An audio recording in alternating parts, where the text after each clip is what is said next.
You have been lied to about your mind. They told you peace comes when every thought becomes quiet, when every feeling finally makes sense, and when every broken part of you disappears. But if that were true, why do you still feel like you are fighting yourself? Why do you keep arguing with your own thoughts, judging your own emotions, and treating your mind like something you must defeat? The truth is, self-reconciliation is not about winning a war inside your head. It is about ending one. It is the art of sitting with your mind without attacking it, listening without becoming trapped, and allowing your thoughts to be there without letting them rule your life.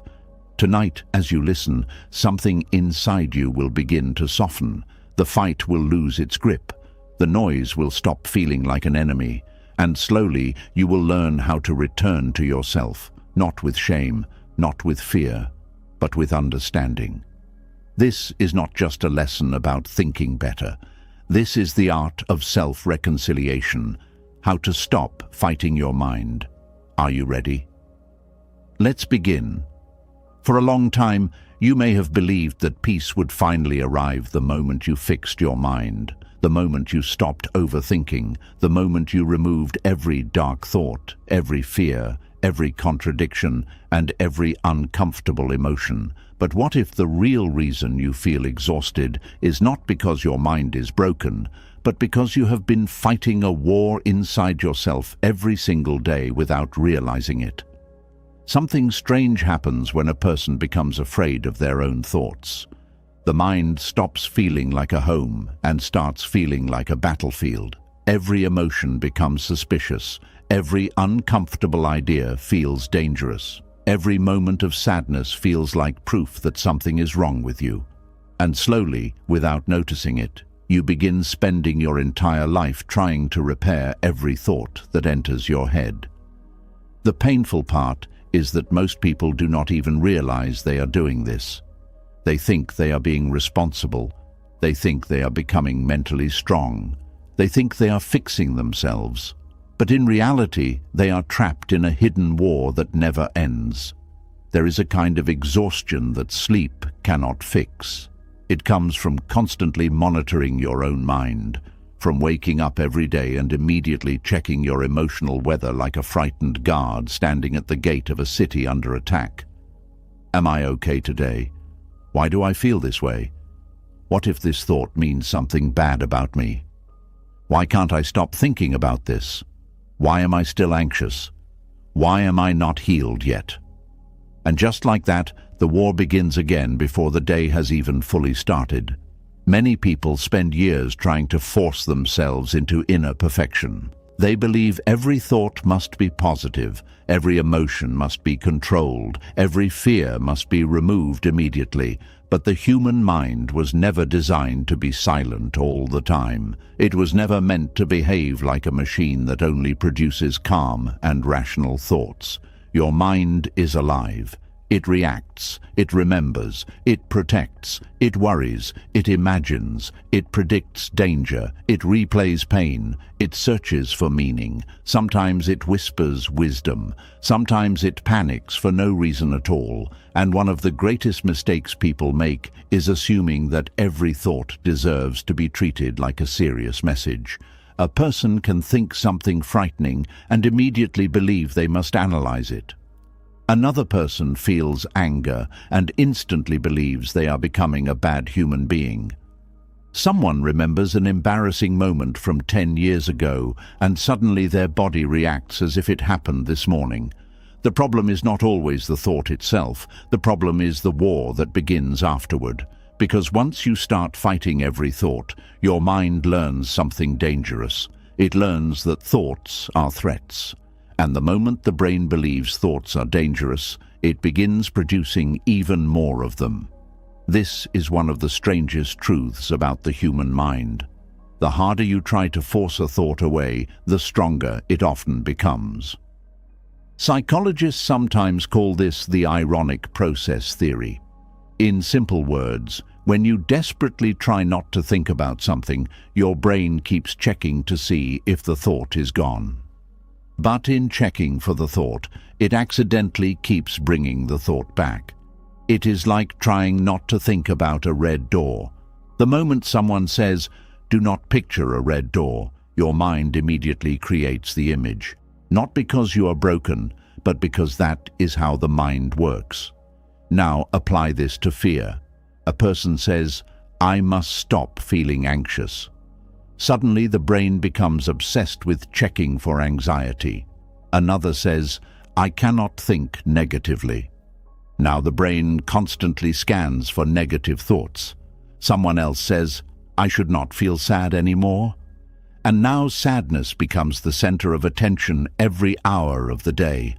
The war grows stronger because the resistance grows stronger. This is why some people become trapped inside endless self-improvement without ever finding peace. They are always fixing, correcting, analyzing, repairing, controlling, monitoring, and fighting themselves. Even rest becomes another project to succeed at. Even healing becomes another standard to fail. They cannot simply sit quietly with themselves because every silence becomes an investigation.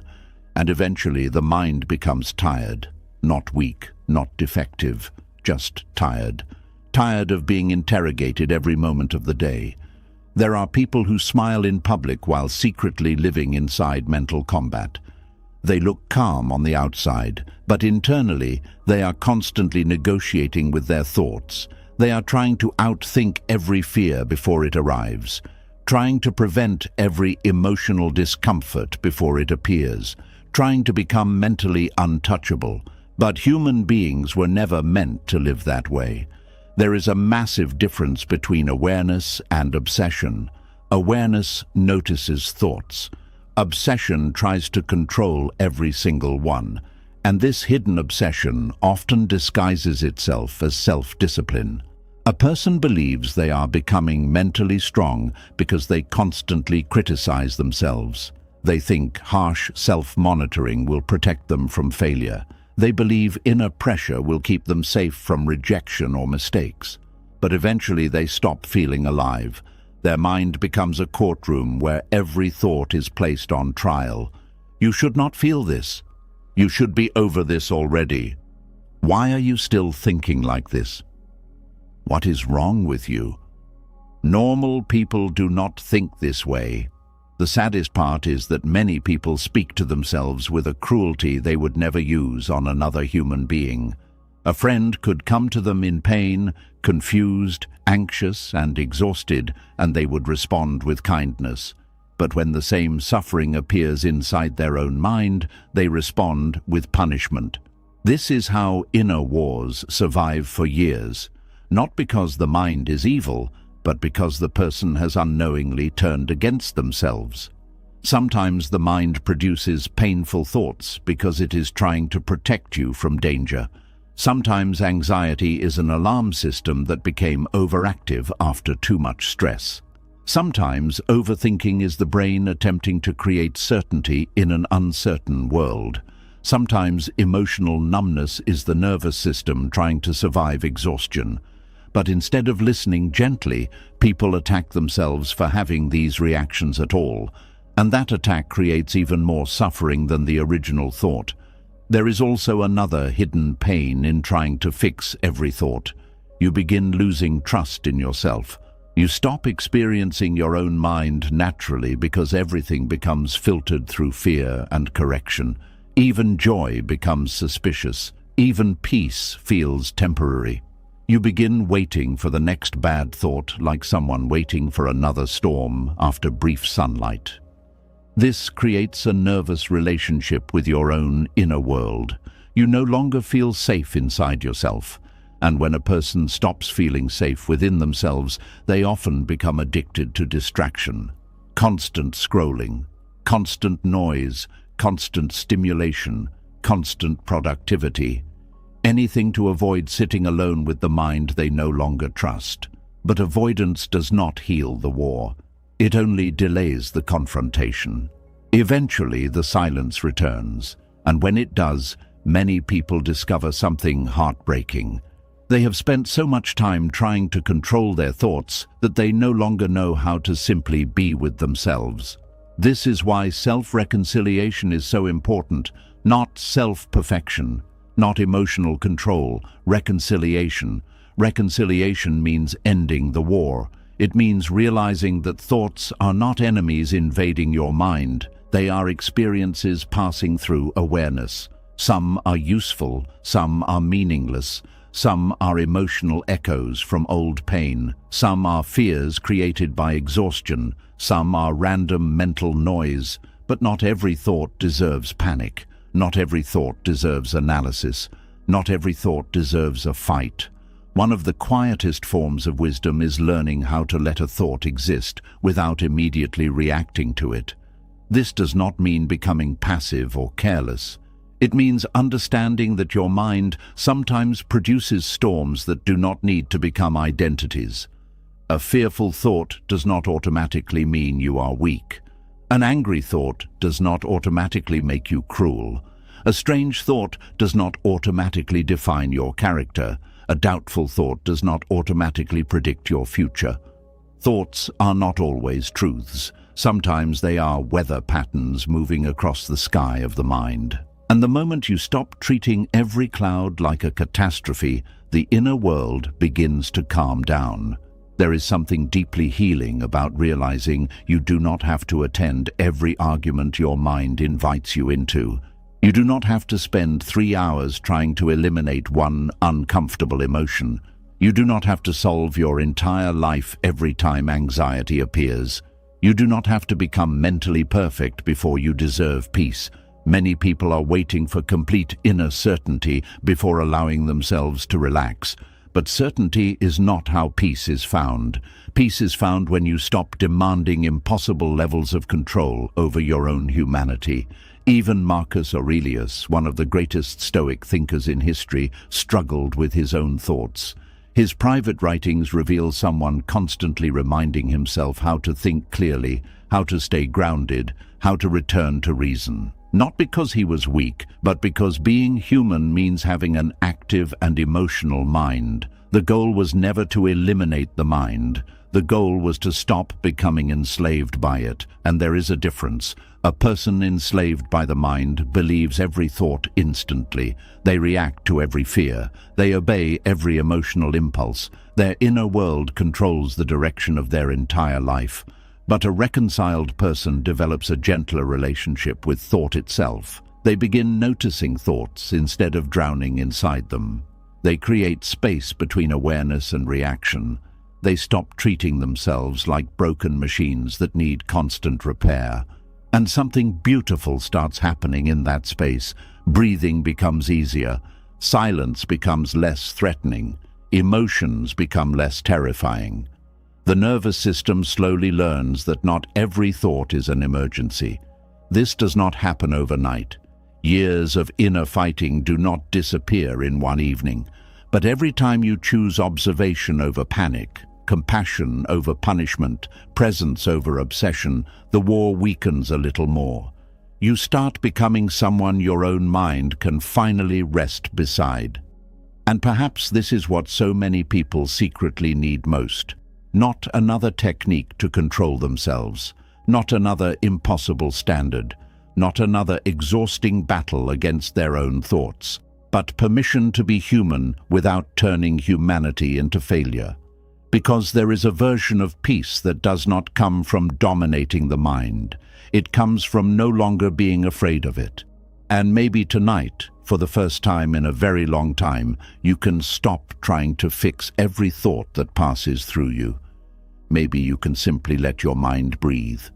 Maybe you can sit quietly beside yourself without interrogation.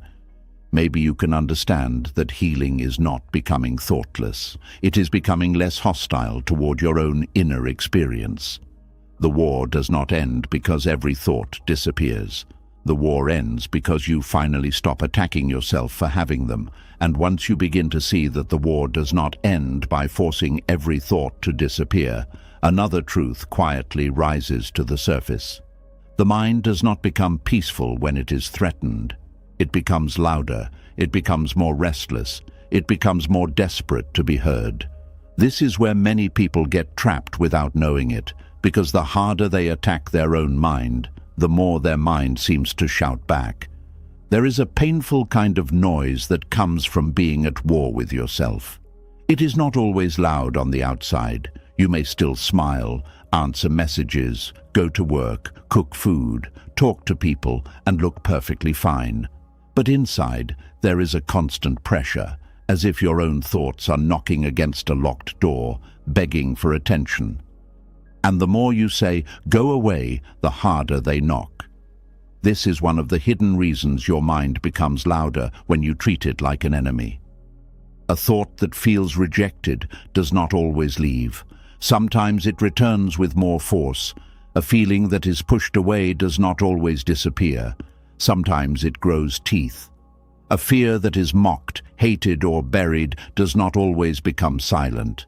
Sometimes it learns to speak in the only way it can, through tension, overthinking, tiredness, irritation, and that heavy feeling in your chest that seems to arrive for no clear reason. The strange part is this. Most people do not attack their mind because they hate themselves. They do it because they are tired. They are tired of the same fears, tired of the same memories, tired of the same doubts, tired of waking up with noise in their head when all they wanted was one peaceful morning. So they begin to treat the mind like a bad roommate. They argue with it, they shame it, they command it. They say, "Stop thinking like this, stop feeling like this, stop being so weak, stop ruining everything." But the mind does not become calm under insult. It becomes afraid. And when the mind becomes afraid, it does not relax. It starts searching for danger. It starts scanning your life like a guard who has been told an enemy is hiding somewhere. It checks your past. It checks your future. It checks your relationships. It checks your body. It checks your tone of voice. It checks what someone meant by one small sentence 3 days ago. Before long, the mind that you wanted to silence becomes busier than ever. Not because it wants to destroy you, but because it thinks it is trying to protect you. This is why self-reconciliation is so different from self-control. Control says, "Be quiet, or else." Reconciliation says, "I hear you, but you do not have to scream." Control creates pressure. Reconciliation creates safety. And the human mind, like the human body, calms down faster when it feels safe. Think of a frightened child. If a child is crying in a dark room, shouting at the child to stop crying may make the sound louder. Not because the child is trying to be difficult, but because fear grows when it feels alone. The child does not need punishment first. The child needs presence. The same thing happens inside you. There are parts of your mind that are not trying to ruin your life. They are crying in the dark. They are old fears, old disappointments, old patterns, old wounds, old survival habits that never learned the danger was over. But instead of sitting with them, many people drag them into court. They ask, "Why are you here again? What is wrong with you? Why can't you just be normal? Why do you always make everything harder?" And every question carries the same hidden message. You are unwanted here. That message is what makes the mind louder, because what is rejected often fights to be recognized. What is shamed often hides, then returns in another form. What is feared often grows in the shadows, and what is misunderstood often repeats itself until someone finally listens. This does not mean every thought is wise. It does not mean every fear is true. It does not mean every emotional reaction deserves control over your decisions.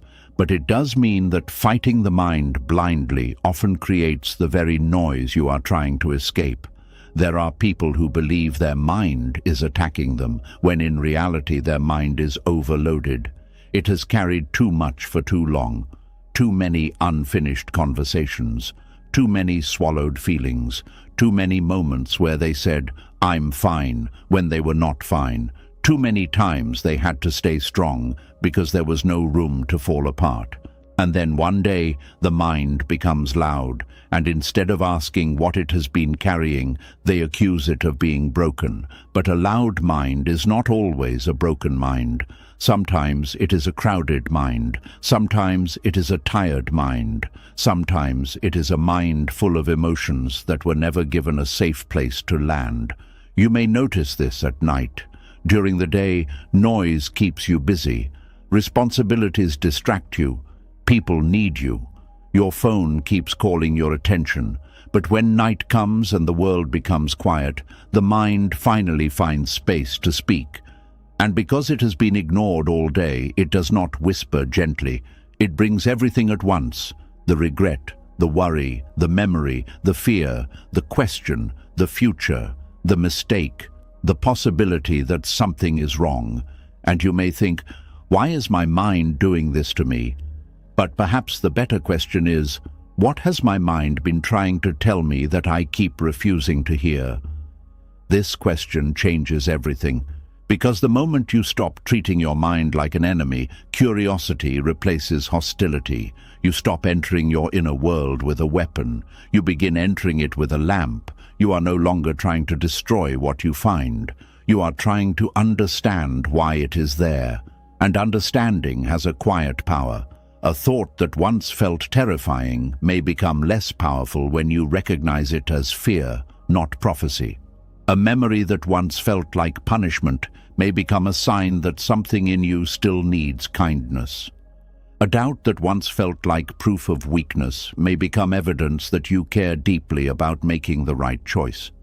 A repeated worry may not be madness at all. It may be your nervous system asking for steadiness. The mind becomes louder when it is treated like an enemy, because enemies must be watched. Enemies must be controlled. Enemies must be defeated. So if you label your own mind as an enemy, you create a relationship of constant surveillance. You start watching every thought to see if it will betray you. You become suspicious of your own emotions. You become afraid of silence. You become afraid of rest. You become afraid of being alone with yourself. And that fear becomes fuel. Now, the mind has two problems. First, the original thought or feeling. Second, your fear of having it. This second layer is often heavier than the first. Sadness becomes, why am I sad? Anxiety becomes, what if I never become peaceful? Anger becomes, does this mean I am a bad person? Doubt becomes, what if I cannot trust myself? A simple human feeling becomes a whole identity crisis because you did not allow it to exist without judgment. This is how the mind grows louder, not from the first feeling alone, but from the battle against the feeling. And this is where many people misunderstand peace. They think peace means having no unwanted thoughts, but peace often begins when unwanted thoughts stop feeling like emergencies. Peace begins when you can say, this is uncomfortable, but I do not have to panic. Peace begins when you can notice the storm without becoming the storm. Peace begins when the mind is allowed to speak without being handed the steering wheel. There is great wisdom in learning how to respond to your mind without obeying every message it sends. You can hear fear and still choose courage. You can hear doubt and still take the next small step. You can hear regret and still refuse to build your whole identity around yesterday. You can hear the critic and still answer it with patience. This is not weakness. This is inner leadership. Because true inner strength is not shouting over the mind until it becomes quiet. True inner strength is being able to sit in the room with your own thoughts without being controlled by them. It is saying, I know you are loud right now, but I am still here. I am listening. I am not running. I am not surrendering my life to you either. That is a very different kind of power. Many people have spent years trying to dominate their inner world. They want to become so strong that nothing affects them. No fear, no sadness, no insecurity, no painful memory. But this idea of strength can become another cage. Because if you believe strength means never being disturbed, then every disturbance feels like failure. Every emotional wave becomes proof that you are not healed. Every anxious thought becomes evidence that you have lost progress. But what if strength is not the absence of inner noise? What if strength is the ability to remain kind and steady while the noise is there? This is the beginning of emotional maturity, not the cold kind that pretends not to feel, the real kind, the kind that says, "My mind is active today, but I do not have to hate it. My emotions are moving today, but I do not have to fear them. My thoughts are loud today, but I do not have to become cruel to myself." The mind becomes louder when it is treated like an enemy, because hostility awakens defense. If someone speaks to you with contempt, your body tenses. If someone accuses you unfairly, your heart reacts. If someone refuses to understand you, you either shut down or fight back. Why would your inner world be any different? When you attack your mind, something inside you tightens. The nervous system hears danger. The body joins the battle. Your breathing becomes shallow. Your jaw clenches. Your shoulders rise. Your stomach turns. Then you think the physical tension proves something is terribly wrong. But sometimes your body is simply reacting to the way you are treating yourself. A harsh inner voice can become a stressful environment, and you live inside that environment every day. This is why gentleness is not a soft luxury. It is a serious form of healing. Gentleness tells the nervous system, "We are not under attack right now." It tells the mind, "You do not have to scream to be heard." It tells the heart, "You are allowed to feel without being punished." Over time, this changes the whole inner atmosphere. But gentleness does not mean letting every thought run wild. It means changing the tone of the relationship. You can set boundaries with your mind without violence. You can say, "I hear this worry, but I will not spend the entire night feeding it." You can say, "This thought is here, but I do not need to solve it at midnight." You can say, "This feeling is painful, but I will not insult myself for having it." That is not avoidance. That is wise containment. There is a difference between listening and drowning. Listening means you allow the mind to reveal what is present. Drowning means you lose yourself inside everything it says. Self-reconciliation requires the first, not the second. You are not learning to believe every thought. You are learning to stop attacking the fact that thoughts appear. This is a rare skill because most people swing between two extremes. They either obey the mind completely or try to silence it completely. They either believe every fear or reject every feeling. But peace lives in the middle. Peace says, "I can hear you without becoming you. I can notice you without fighting you. I can allow you without obeying you." When you practice this, the mind slowly learns that it does not need to use force. It does not need to repeat the same fear 50 times. It does not need to bring the same memory every night. It does not need to shout to get your attention, because finally, there is someone inside listening with steadiness. This is why some thoughts soften when met with compassion. Not because compassion magically erases them, but because it removes the panic around them. A thought wrapped in fear becomes heavy. A thought met with calm becomes lighter. The thought may still be there, but its grip changes. You may have experienced this with another person. Sometimes when someone listens to you without judging, the problem does not even need to be solved immediately. You simply feel lighter because you are no longer alone with it. The same thing can happen inside you. When you stop abandoning yourself during difficult thoughts, something begins to settle. The mind becomes loudest when it believes it must fight for survival. And many of your mental patterns were born in survival. Maybe you learned to overthink because mistakes once cost you love, peace, or safety. Maybe you learned to expect rejection because people disappointed you before. Maybe you learned to criticize yourself because you thought it would protect you from being criticized by others. Maybe you learned to stay alert because calm once felt unsafe. These patterns may be painful now, but at some point they were trying to help. This does not mean you must keep them forever. It means you do not have to hate the part of you that created them. You can outgrow a pattern without despising the version of you that needed it. You can say, "Thank you for trying to protect me, but I do not need this much fear anymore."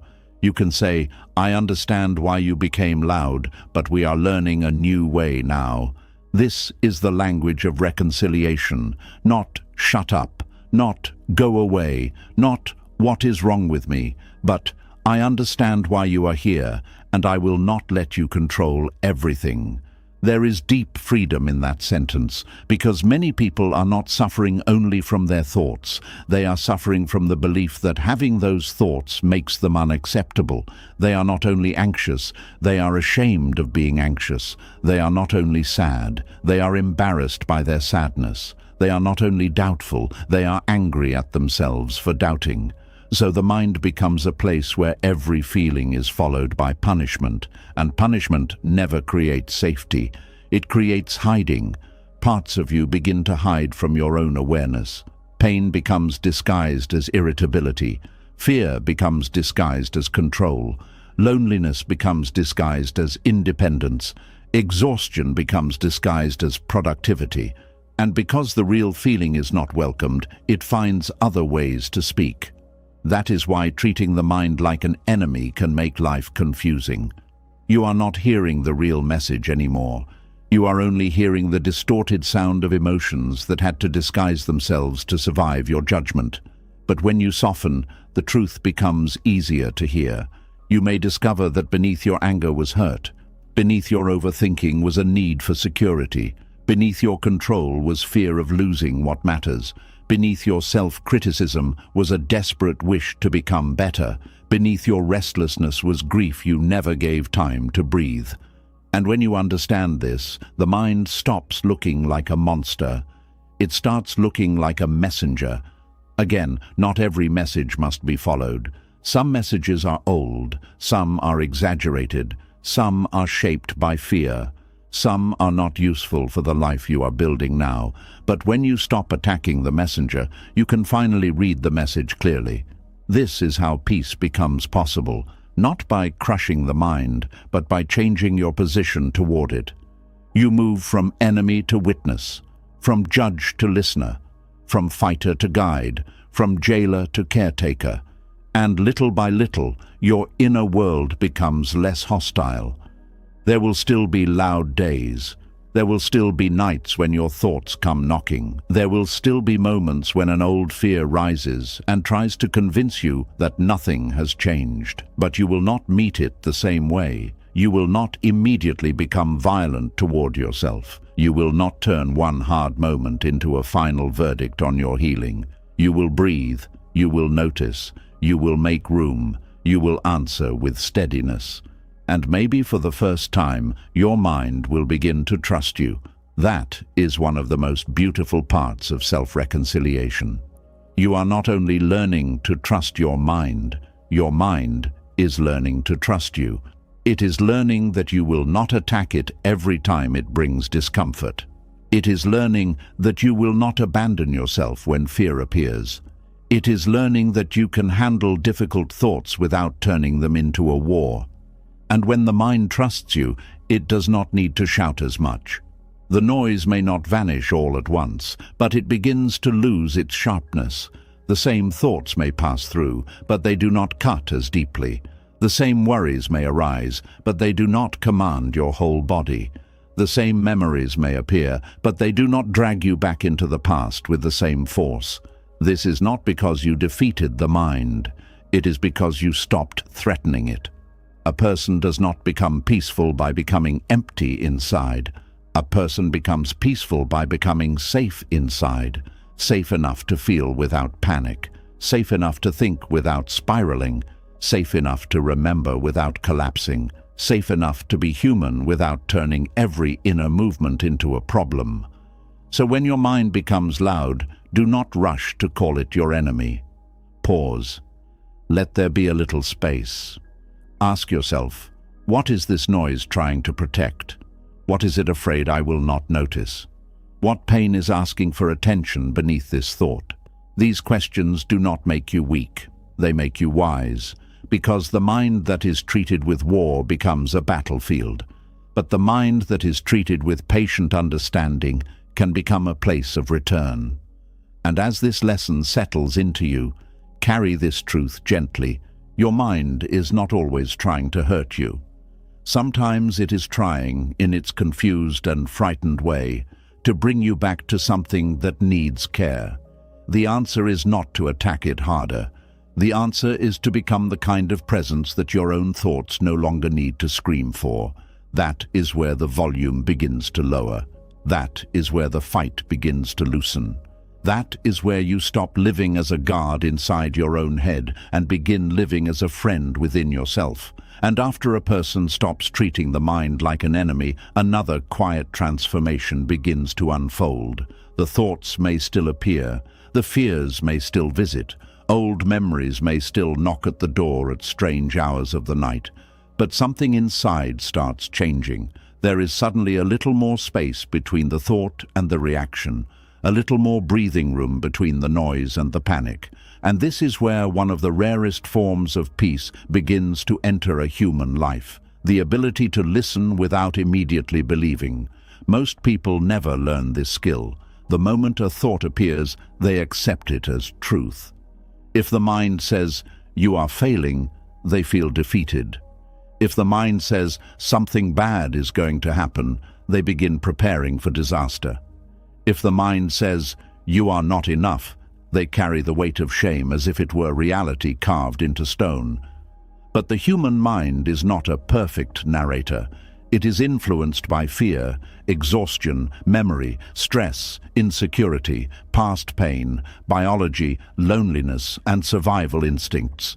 Sometimes it tells the truth clearly. Other times it speaks through distortion. And one of the deepest forms of suffering happens when a person cannot tell the difference between a thought and a fact.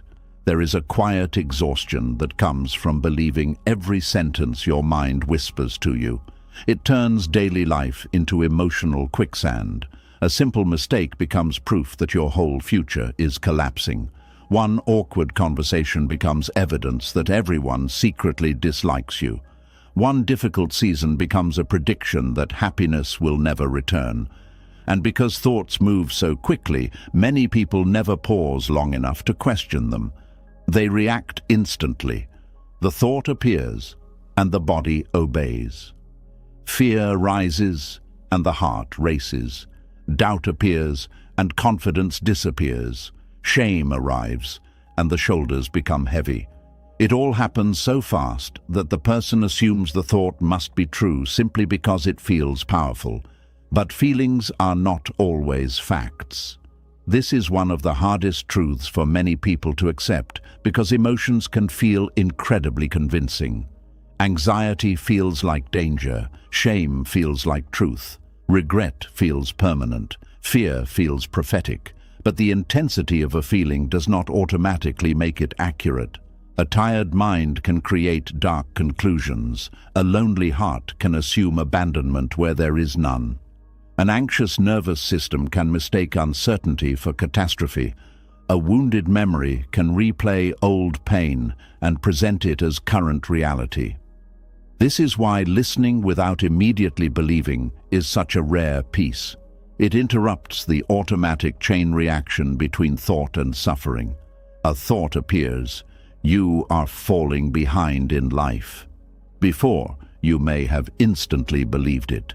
Your chest tightens. You compare yourself to everyone else. You spiral into hopelessness. You spend the whole day feeling inadequate. But now something different happens. You pause. You notice the thought instead of merging with it completely. You ask quietly, "Is this actually true, or is this fear speaking?" And in that small moment of awareness, something powerful begins to happen.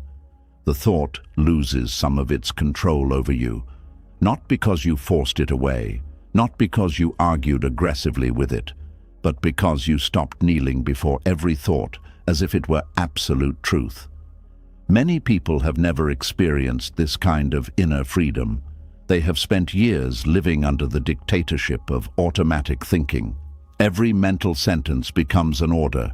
Every fear becomes a command. Every insecure thought becomes a final judgment about who they are. But thoughts are often temporary visitors shaped by temporary states. A hungry person thinks differently than a rested person. A frightened person thinks differently than a calm person. A person who has not slept well for weeks often sees life through darker lenses. A stressed nervous system creates different internal stories than a peaceful one. This means the mind is not always objective. It is deeply influenced by condition.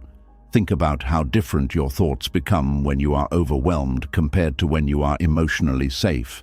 On difficult days, even small problems feel gigantic. A delayed message feels personal. A mistake feels unforgivable. The future feels doomed. But after rest, safety, connection, or time, those same thoughts may suddenly look less convincing. The situation did not completely change. Your inner state did. This alone should teach us something important. Thoughts are not always stable truths.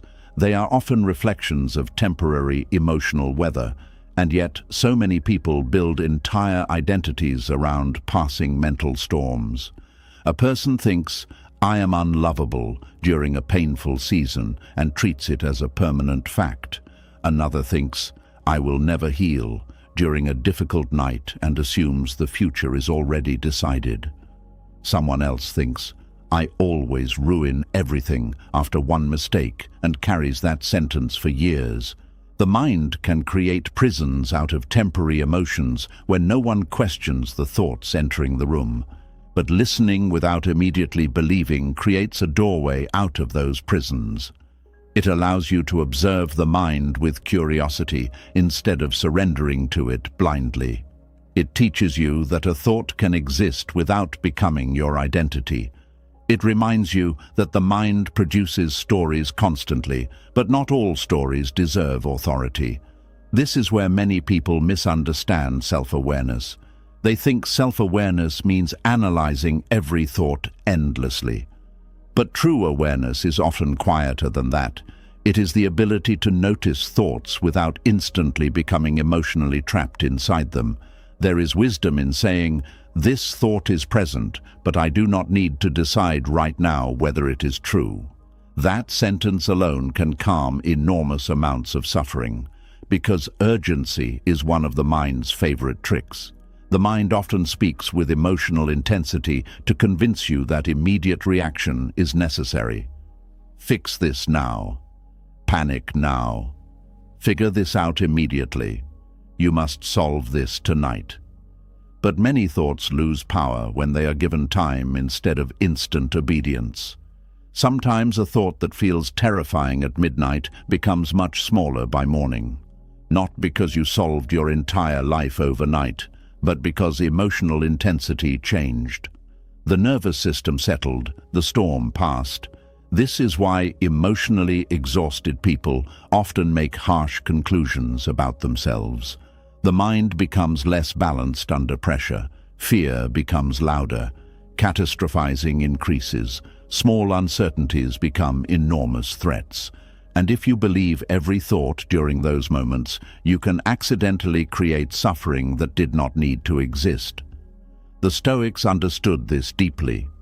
Epictetus once said, "Men are disturbed not by things, but by the views which they take of them." In simple words, suffering is often intensified not only by events themselves, but by the meaning the mind attaches to them. Two people can experience the same setback and interpret it completely differently. One sees failure and collapse. Another sees difficulty and growth. One sees rejection and worthlessness. Another sees incompatibility and redirection. The event matters, yes, but interpretation shapes emotional reality in powerful ways. This is why learning to pause before believing every thought can transform your entire inner life. A person who immediately believes every fearful thought becomes emotionally controlled by the mind's loudest moments. But a person who learns to observe thoughts carefully begins reclaiming inner steadiness. This does not mean becoming emotionally numb. It means becoming emotionally wise. Wise enough to know that the mind speaks differently when afraid. Wise enough to know that not every mental sentence deserves complete trust. Wise enough to know that thoughts can be influenced by trauma, insecurity, exhaustion, hormones, loneliness, grief, stress, or old conditioning. Wise enough to say, I hear this thought, but I will wait before deciding whether it deserves belief. That pause is sacred, because in that pause, you stop being a prisoner of automatic thinking. Many people confuse thoughts with intuition, but fear and intuition feel very different beneath the surface. Fear is usually urgent, chaotic, repetitive, and catastrophic. Intuition is often quieter, clearer, steadier. Fear screams, intuition nudges. But when the mind is constantly noisy, it becomes difficult to hear the difference. This is another reason why reconciliation with the mind matters so deeply. When you stop reacting to every thought, the internal environment becomes less chaotic. You stop feeding mental panic with constant emotional fuel. Slowly, clarity becomes easier to recognize. There are people who spend years fighting thoughts they never needed to fear. A random intrusive thought appears, and they panic because they assume the thought reflects who they truly are. But the human brain produces countless strange thoughts every day. Psychologists have studied this extensively. Most people experience intrusive, irrational, bizarre, or disturbing thoughts from time to time. The difference is that emotionally healthy people do not automatically assign deep meaning to every passing mental image. But when someone becomes afraid of their own thoughts, the brain starts monitoring them constantly. What if this thought means something terrible? And now the thought becomes emotionally charged, not because it was deeply meaningful, but because fear attached itself to it. Again, the suffering grows less from the thought itself and more from the interpretation surrounding it. This is why listening without immediately believing creates such rare peace. It weakens the emotional glue between thought and identity. A thought says, "You are weak." Instead of collapsing into shame, you notice it, you breathe, you ask, is this objective truth? Or is this the voice of exhaustion, comparison, or old criticism speaking through my mind right now? That question creates freedom, because now the thought is being examined instead of worshipped. And there is something profoundly healing about realizing you are allowed to question the mind, not aggressively, not with hostility, but with calm discernment. Children naturally believe every thought and feeling immediately. Emotional maturity involves learning that inner experiences are not always reliable narrators of reality.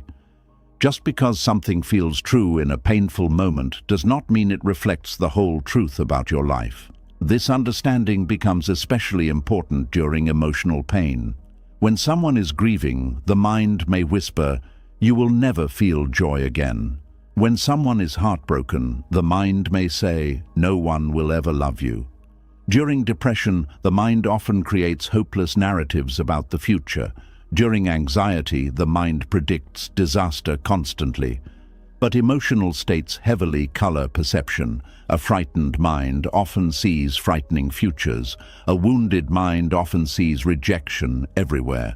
A tired mind often sees life as unbearable. And if you immediately believe those thoughts, suffering deepens. But if you can sit quietly and say, "This is what my mind is saying right now, but I do not need to build my whole reality around it," the emotional grip weakens. This is not denial, it is perspective. Perspective allows you to acknowledge inner experiences without becoming consumed by them. One of the most damaging habits many people develop is emotional fusion. This means becoming completely merged with thoughts and feelings until there is no separation left. I feel afraid, therefore danger must be real. I feel ashamed, therefore I must truly be worthless. I feel uncertain, therefore I must be failing. But awareness introduces separation. I notice fear.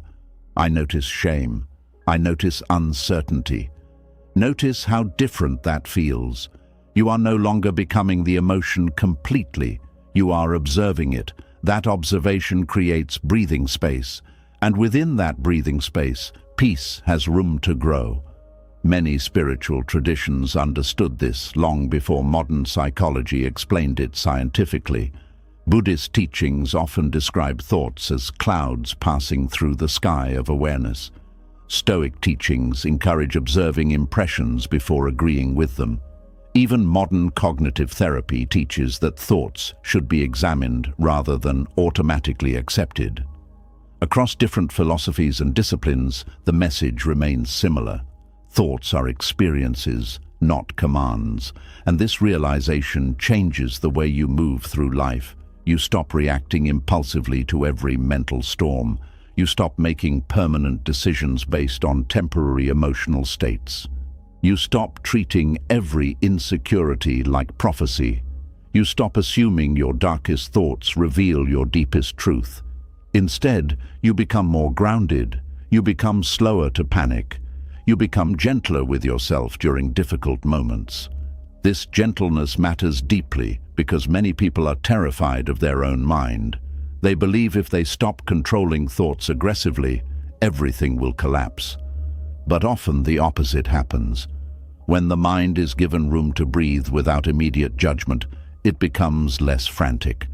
A constantly judged mind becomes defensive. A constantly feared mind becomes louder. A constantly obeyed mind becomes chaotic. But a mind that is listened to carefully without instant belief begins settling naturally. This process takes practice. Years of automatic belief patterns do not disappear overnight. The brain has habits. It has emotional reflexes shaped by experience. If you spent years immediately believing self-critical thoughts, your nervous system may still react strongly at first.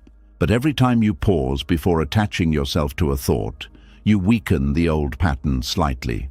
Every time you observe fear without instantly surrendering to it, you strengthen inner steadiness. Every time you notice a catastrophic thought and say, "This may not be objective reality," you reclaim some freedom. And slowly, the relationship between you and your mind changes. You stop feeling hunted by your own thoughts. You stop living in constant emotional ambush. You stop feeling as though every negative thought must become your identity. Instead, thoughts become information to observe carefully rather than masters to obey blindly.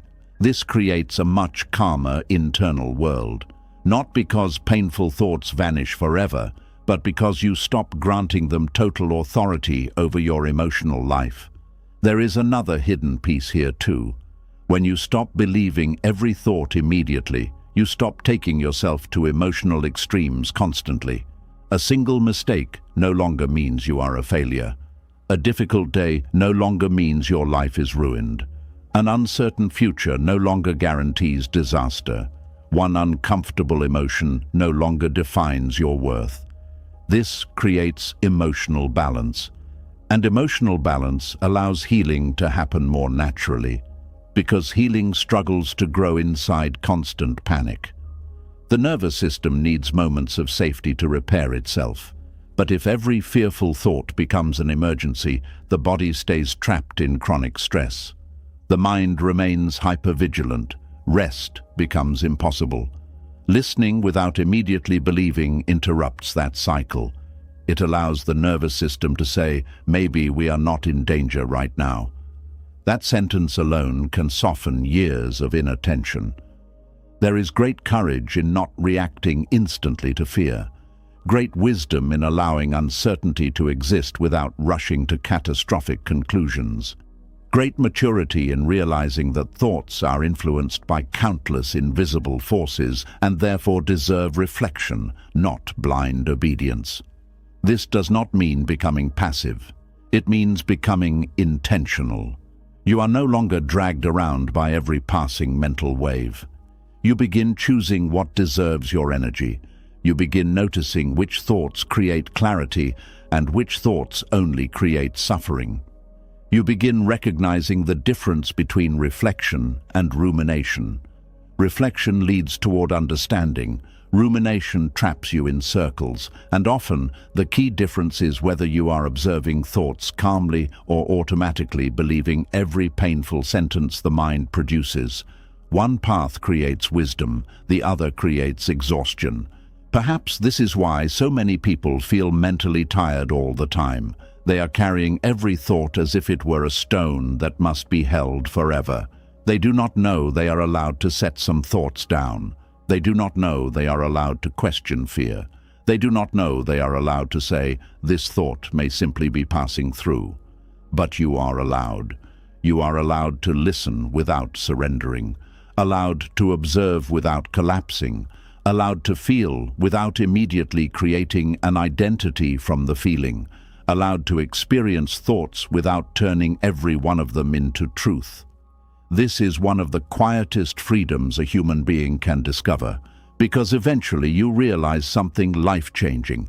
Your thoughts are speaking to you, but they are not always speaking for you.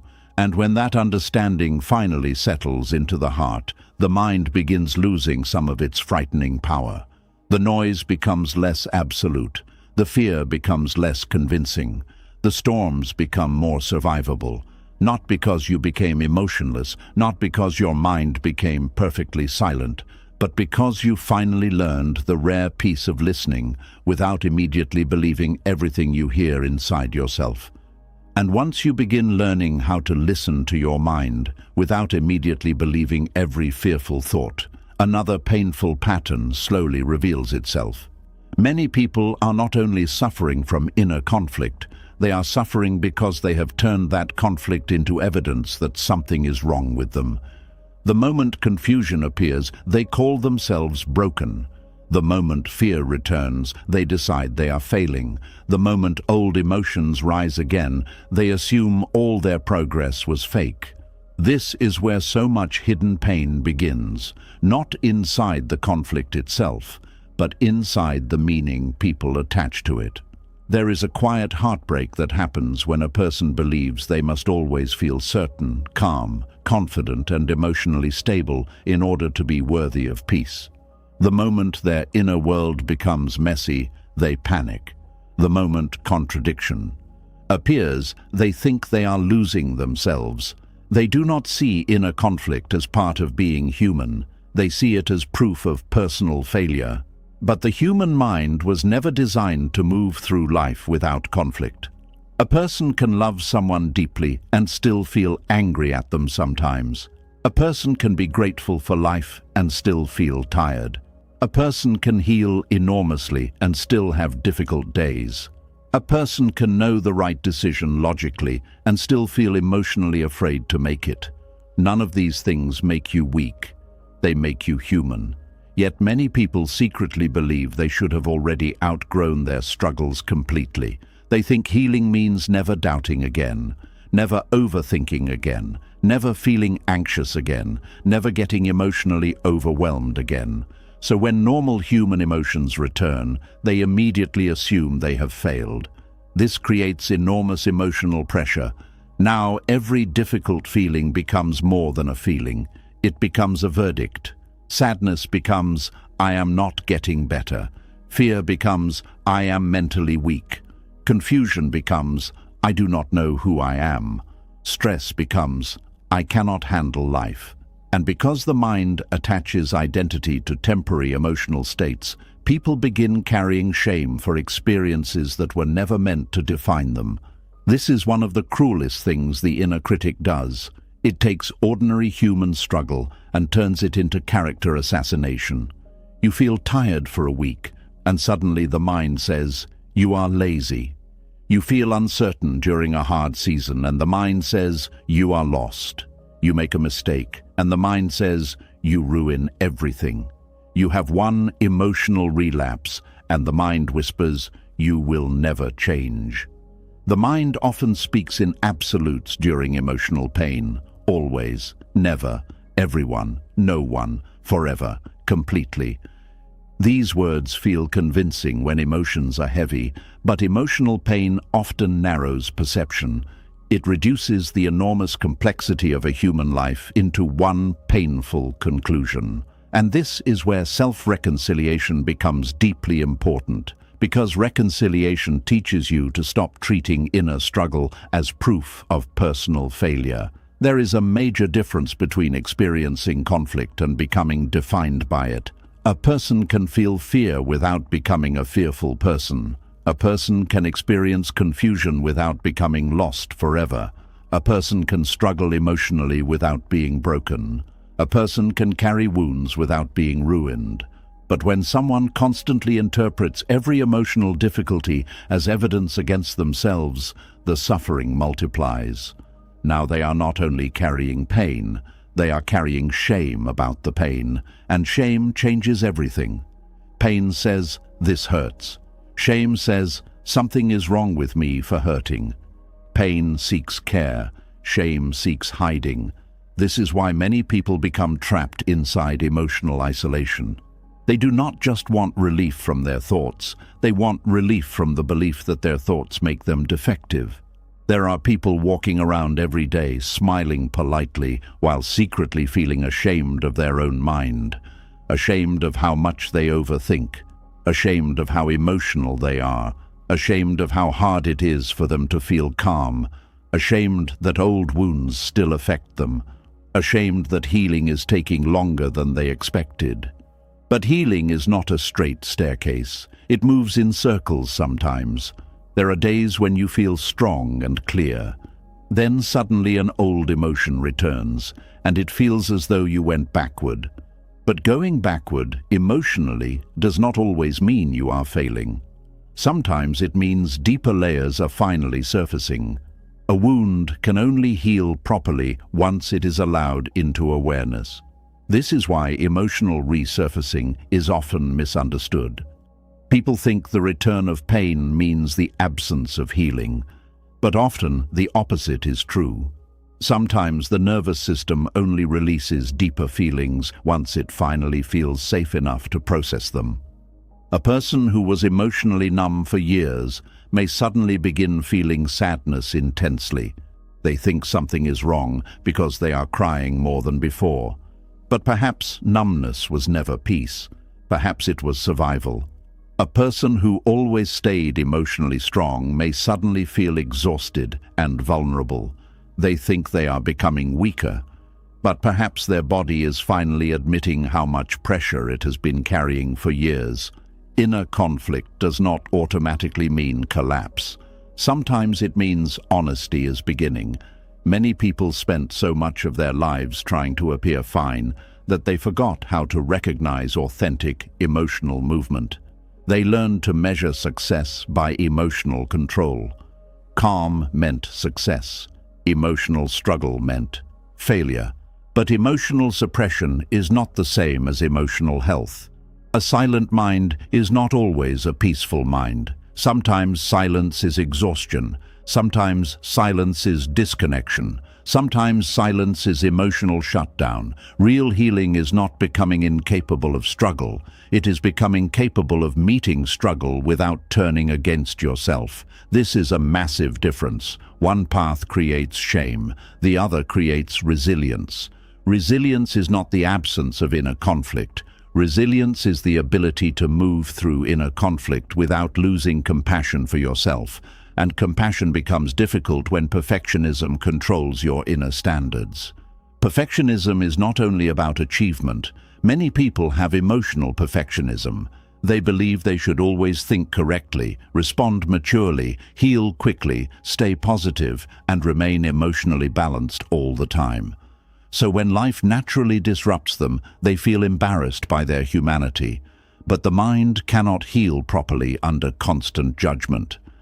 Think about how exhausting it is to live every day feeling emotionally monitored by yourself. Every reaction is analyzed. Every feeling is questioned. Every difficult moment becomes evidence in an invisible trial happening inside your head. How are you still struggling with this? Why can't you just move on? You should know better by now. You were doing so well. These sentences may sound motivating on the surface, but beneath them is rejection. They imply that your worth depends on how perfectly you manage your emotions. and this creates fear around imperfection. A person becomes terrified of their own emotional setbacks because they think setbacks destroy their value, but setbacks are part of growth. Even nature moves through cycles. Trees lose leaves, storms return, seasons shift, the ocean rises and falls. Nothing alive moves in perfect straight lines. Why would healing be any different?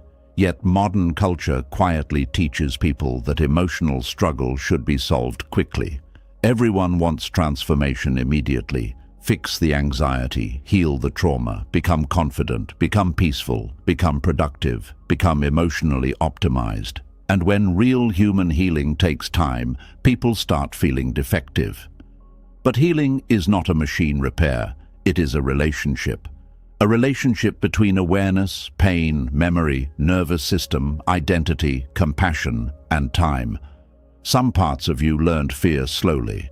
They may also learn safety slowly. Some wounds formed over decades. They may not disappear in one season. This does not mean you are failing. It means you are alive. There is also another hidden danger in turning inner conflict into personal failure. You begin fearing your own emotions so much that you stop being honest with yourself. You hide your sadness from yourself. You minimize your exhaustion. You deny your anger. You ignore your loneliness. You pretend you are okay because acknowledging struggle feels humiliating. But unacknowledged emotions do not disappear peacefully. They often return through the body, through tension, through irritability, through numbness, through emotional shutdown, through anxiety that seems to come from nowhere. The body often carries what the mind refuses to admit. This is why emotional honesty matters so deeply. Not dramatic honesty, not self-pity, honest recognition. I am struggling today. I feel overwhelmed. I am carrying fear. I feel emotionally tired. These statements are not weakness. They are reality, and reality becomes easier to work with once it is no longer hidden behind shame. One of the quietest forms of maturity is learning how to experience inner conflict without immediately turning it into a story about your worth. This requires emotional separation, not emotional detachment, separation. You learn to say, I am experiencing anxiety, instead of, I am broken. I am feeling uncertain, instead of, I am incapable. I am having a difficult season, instead of, my life is ruined. This may sound small, but language shapes emotional experience powerfully. The stories you repeatedly tell yourself become emotional environments. A mind constantly told, you are failing, eventually begins living under emotional punishment. A mind told, you are human and learning, relaxes enough to grow. This is one reason why self-compassion is not weakness. Research from psychologists like Kristin Neff has repeatedly shown that self-compassion actually increases resilience, emotional stability, and long-term growth. Harsh self-criticism may create temporary pressure, but it often damages emotional recovery over time. A person heals faster when they do not spend all their energy hating themselves for struggling, and perhaps this is something many people desperately need to hear tonight. Your inner conflict does not erase your progress. You can still be healing while struggling. You can still be growing while confused. You can still be moving forward while feeling emotionally tired. Human beings are far more complex than simple labels. A person can be wise and still have moments of insecurity. A person can be deeply loving and still carry anger. A person can be emotionally intelligent and still feel overwhelmed sometimes. Contradiction is part of being alive. But many people fear contradiction because they think consistency equals worthiness. So when conflicting emotions appear, they panic. How can I love this person and still feel hurt by them? How can I want peace and still feel angry? How can I know better and still fall into old habits? The answer is simple: because you are human. The mind contains layers. Different emotional parts move at different speeds. Logic may understand something long before the nervous system feels safe enough to fully believe it. A person may know intellectually that they are safe now, while their body still reacts from years of fear. That is not failure. That is healing happening gradually. One of the cruelest habits people develop is expecting emotional mastery before emotional understanding. They demand perfect behavior from wounds they have not fully listened to yet. But wounds do not disappear through pressure alone. Sometimes they need grief. Sometimes they need rest. Sometimes they need patience. Sometimes they simply need to stop being treated like embarrassing flaws. There is enormous freedom in realizing that emotional struggle is not evidence that you are behind in life. Everyone carries invisible conflict, even people who seem calm, even people who look successful, even people who give advice to others. Every human being contains uncertainty somewhere. The difference is that some people have learned how to hold that uncertainty without turning it into self-hatred. This is what self-reconciliation teaches. It teaches you to stop measuring your worth by the emotional weather inside you. A rainy mind does not make you a failed person.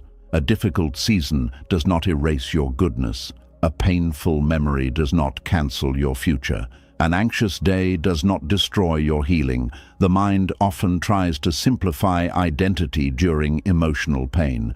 It says, if you still struggle, then none of your growth was real. But growth is rarely visible in the moments you feel strongest.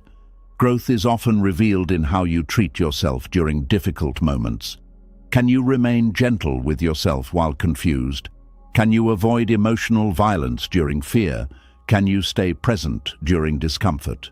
Can you refuse to shame yourself for being human?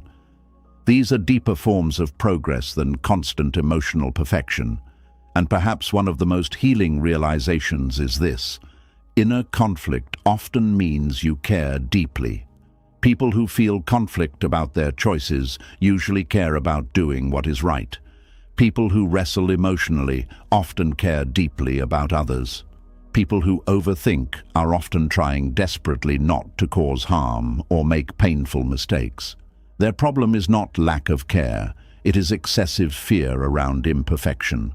This fear becomes exhausting because life itself is uncertain. No person can guarantee perfect decisions, perfect emotions, or perfect control over outcomes. Human life contains ambiguity, contradiction, complexity, emotional movement, and peace only becomes possible once you stop demanding impossible emotional standards from yourself. You are not a machine. You are not a robot programmed for flawless emotional performance. You are a living human being with memory, biology, emotion, nervous system patterns, wounds, hopes, fears, and changing experiences. Of course, inner conflict appears sometimes. Of course, emotions shift. Of course, difficult thoughts return occasionally. This does not mean you failed at healing. It means you are participating in the deeply human process of learning how to live consciously. Some of the kindest people in the world still struggle internally. Some of the strongest people still carry fear. Some of the wisest people still experience doubt. Wisdom does not remove humanity. It softens the relationship with it. And perhaps this is where true emotional maturity begins. Not when conflict disappears forever, but when conflict no longer destroys your sense of self-worth. You stop seeing emotional pain as proof of defectiveness. You stop turning difficult moments into permanent identities. You stop treating yourself like a failed project every time your inner world becomes heavy. Instead, you begin responding differently, with steadiness, with patience, with perspective. You begin saying, "This is difficult, but difficulty is not the same as failure." That sentence changes everything, because once failure is removed from the experience, space opens for understanding. Space opens for learning. Space opens for rest. Space opens for healing. And slowly, the nervous system no longer fears every emotional wave so intensely. The mind becomes less ashamed of itself. The heart becomes less defensive. You begin living with more honesty and less self-punishment. This is not giving up on growth. It is removing unnecessary cruelty from the process. Cruelty does not create transformation as often as people think. Fear may force temporary performance, but sustainable healing grows better in environments of safety, patience, honesty, and steady accountability. A tree grows stronger from nourishment, not from screaming at it to grow faster. The same is true for human beings. You are allowed to be a work in progress without calling yourself a failure, allowed to have complicated emotions without losing your worth, allowed to struggle without concluding that something is fundamentally wrong with you, allowed to heal slowly, allowed to carry conflict while still becoming wiser, allowed to be deeply human without turning humanity into shame. And perhaps tonight, this understanding can begin loosening one of the heaviest burdens you have been carrying. The belief that your inner battles mean you are failing at life. They do not. They mean you are alive, aware, learning, growing, grieving, adapting, and trying. And that is not failure. That is the difficult and beautiful work of becoming whole without abandoning yourself in the process. And once a person stops turning every inner struggle into proof of failure, another hidden tension slowly rises into view. Many people are not only exhausted because they feel too much. They are exhausted because they believe they are only allowed to feel one thing at a time. The moment two emotions exist together, panic begins. Love mixed with anger, gratitude mixed with sadness, relief mixed with grief, hope mixed with fear. The mind immediately demands a final answer. Which feeling is the real one? But human emotions were never designed to move in straight lines, and some of the deepest suffering begins when a person refuses to make room for emotional contradiction. There is a strange loneliness that comes from feeling two opposite emotions at the same time and believing you must choose one in order to be valid. It creates confusion inside the heart. A person thinks, if I still feel hurt, maybe I never truly forgave. Or, if I still feel fear, maybe I am not actually healing. Or, if I feel sadness during a beautiful moment, maybe something is wrong with me. But life is far more emotionally layered than most people realize. A person can deeply love their family and still feel overwhelmed by them sometimes. A person can finally leave a painful chapter behind and still grieve what it cost them. A person can achieve a dream and still feel strangely empty afterward. A person can be excited about a new beginning while simultaneously mourning the life they are leaving behind. These contradictions are not signs of brokenness, they are signs of emotional depth. Yet many people spend years trying to simplify their feelings into neat categories because complexity feels uncomfortable. The mind wants certainty. It wants emotional clarity. It wants to label things quickly so it can feel in control.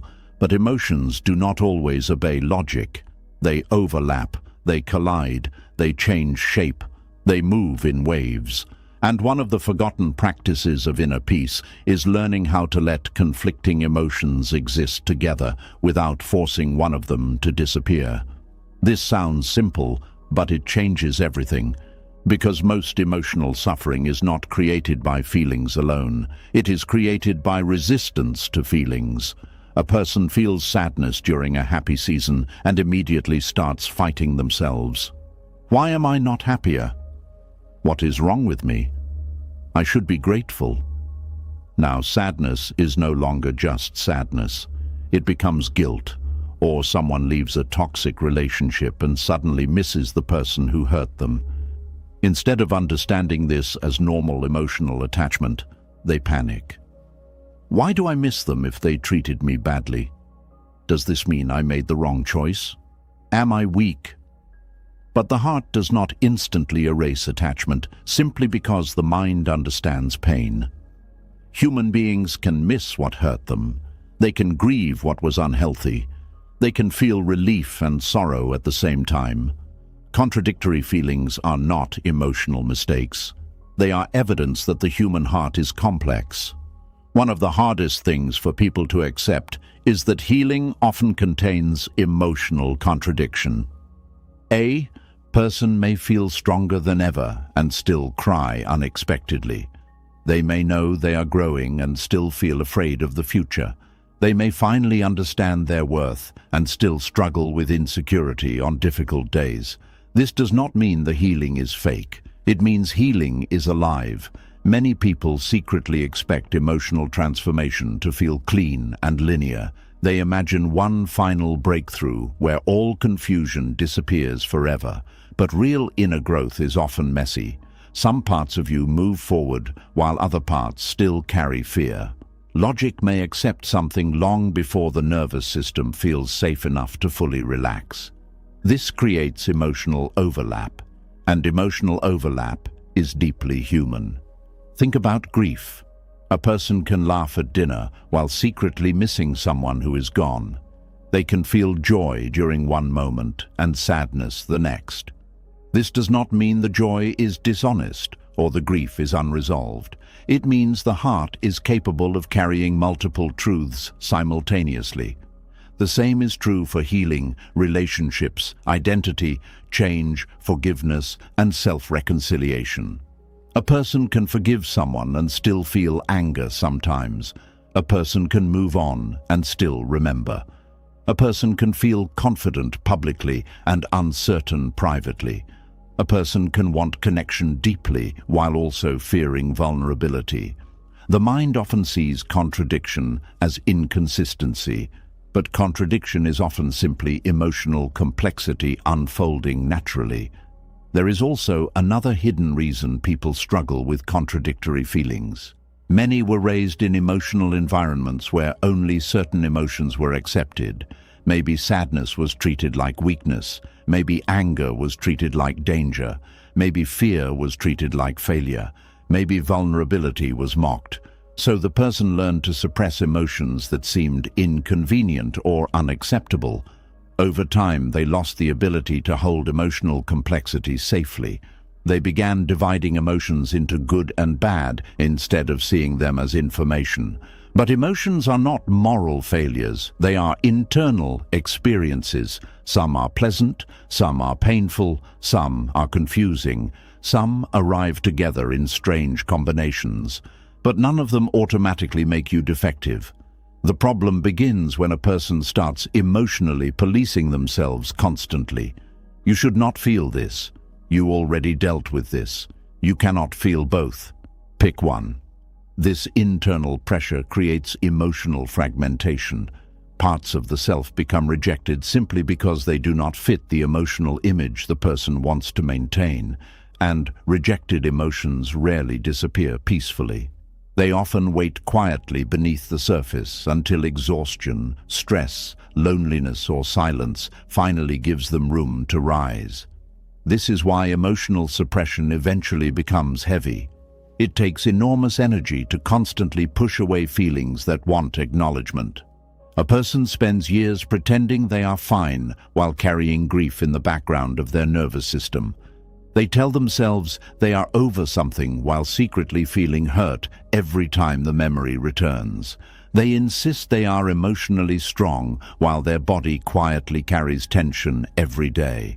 The body remembers what the mind tries to silence. And eventually, unresolved emotions begin speaking through anxiety, numbness, irritability, exhaustion, or emotional shutdown. Not because the person is weak, but because unprocessed emotions still need space somewhere. This is where the forgotten practice becomes powerful, making room instead of making war, making room for the feeling without immediately trying to erase it, making room for contradiction without demanding emotional perfection, making room for complexity without forcing immediate resolution. This does not mean drowning inside emotion. It means allowing emotional truth to exist without punishment. There is deep wisdom in saying, I feel grateful and I still feel tired. I love this person and I still feel hurt. I am healing and I still have difficult moments. I am hopeful and I am also afraid. Those sentences create emotional wholeness. Wholeness is not emotional purity, it is emotional honesty, and honesty creates internal safety. Many people are frightened of emotional contradiction because they think contradictory feelings mean they are dishonest or unstable. But emotionally mature people often carry multiple truths at once. A parent may feel enormous love for their child while simultaneously grieving how exhausting parenthood can sometimes feel. A person may feel thankful for survival while mourning what survival cost them emotionally. Someone may finally achieve success and still feel disconnected from themselves because achievement does not automatically heal. Loneliness. These emotional mixtures are not abnormalities, they are part of the human condition. The problem is that modern culture often pressures people to simplify emotions into clear narratives: happy or sad, strong or weak, healed or broken, confident or insecure. But real emotional life rarely fits inside those clean categories. Human beings contain layers, and the more deeply you live, the more emotional complexity you often experience. This is especially true for sensitive people. Sensitive people often feel emotions intensely and simultaneously. They can hold empathy and frustration together. They can feel peace one moment and grief the next. They can see beauty while still carrying pain. But because society often misunderstands emotional depth, many sensitive people grow ashamed of their internal complexity. They start believing they are too emotional. But emotional depth is not weakness. It simply requires better emotional understanding. One of the greatest forms of emotional maturity is learning not to panic when conflicting feelings appear. A person who lacks emotional tolerance often rushes towards certainty immediately.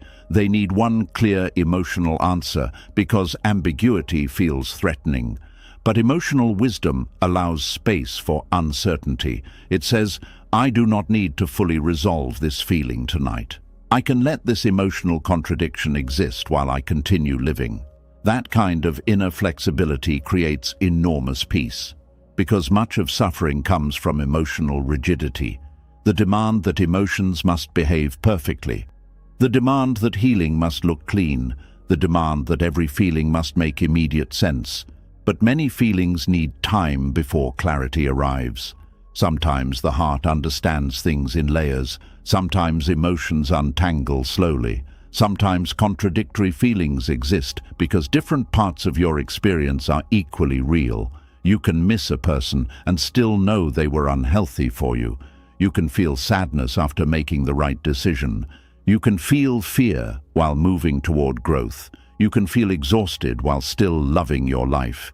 These truths can coexist.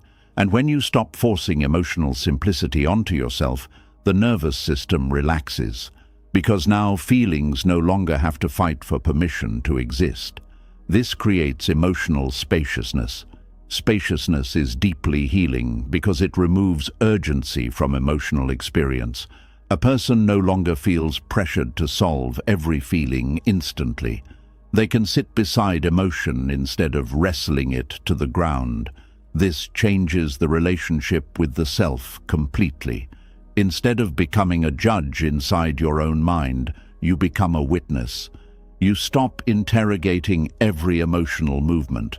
You stop demanding perfect internal consistency. You stop punishing yourself for being emotionally layered. And this is important because many people secretly abandon themselves whenever difficult feelings appear.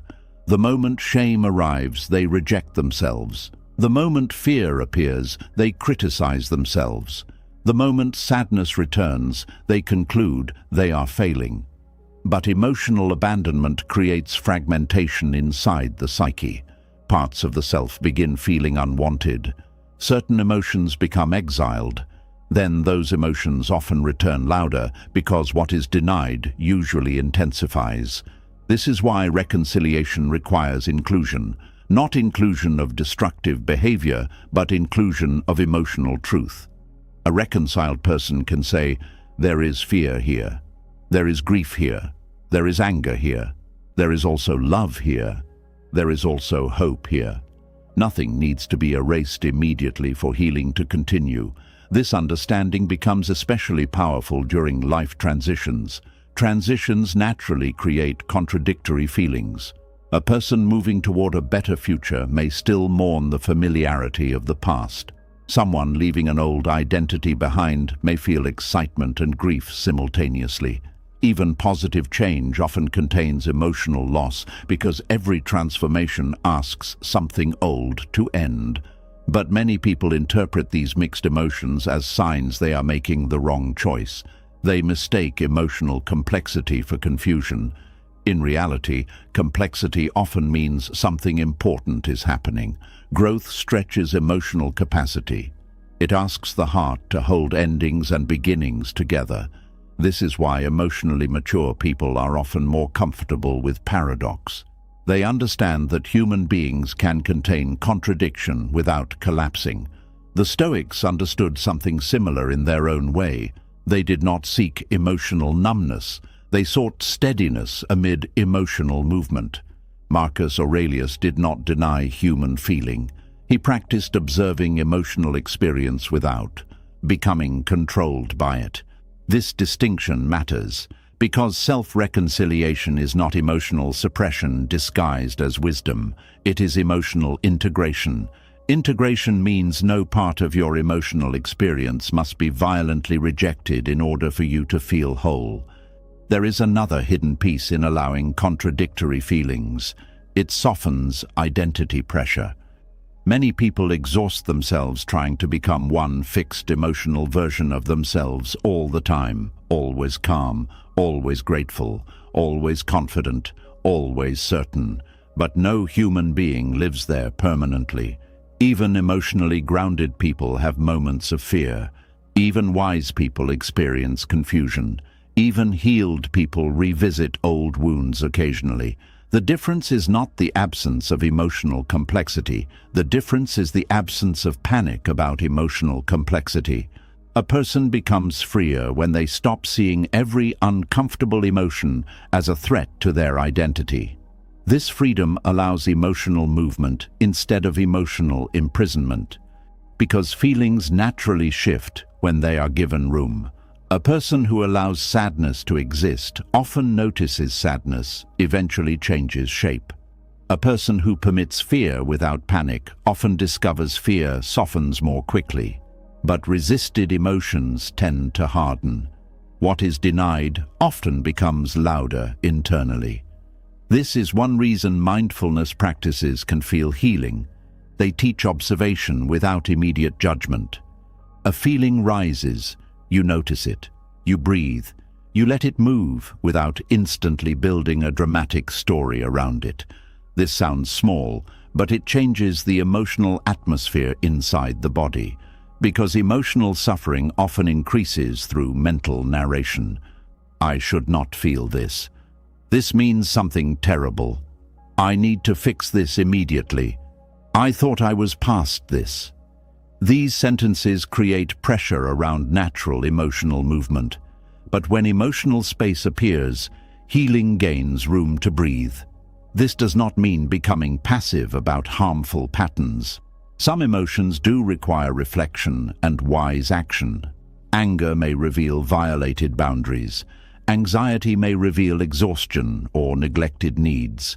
Sadness may reveal grief requiring care.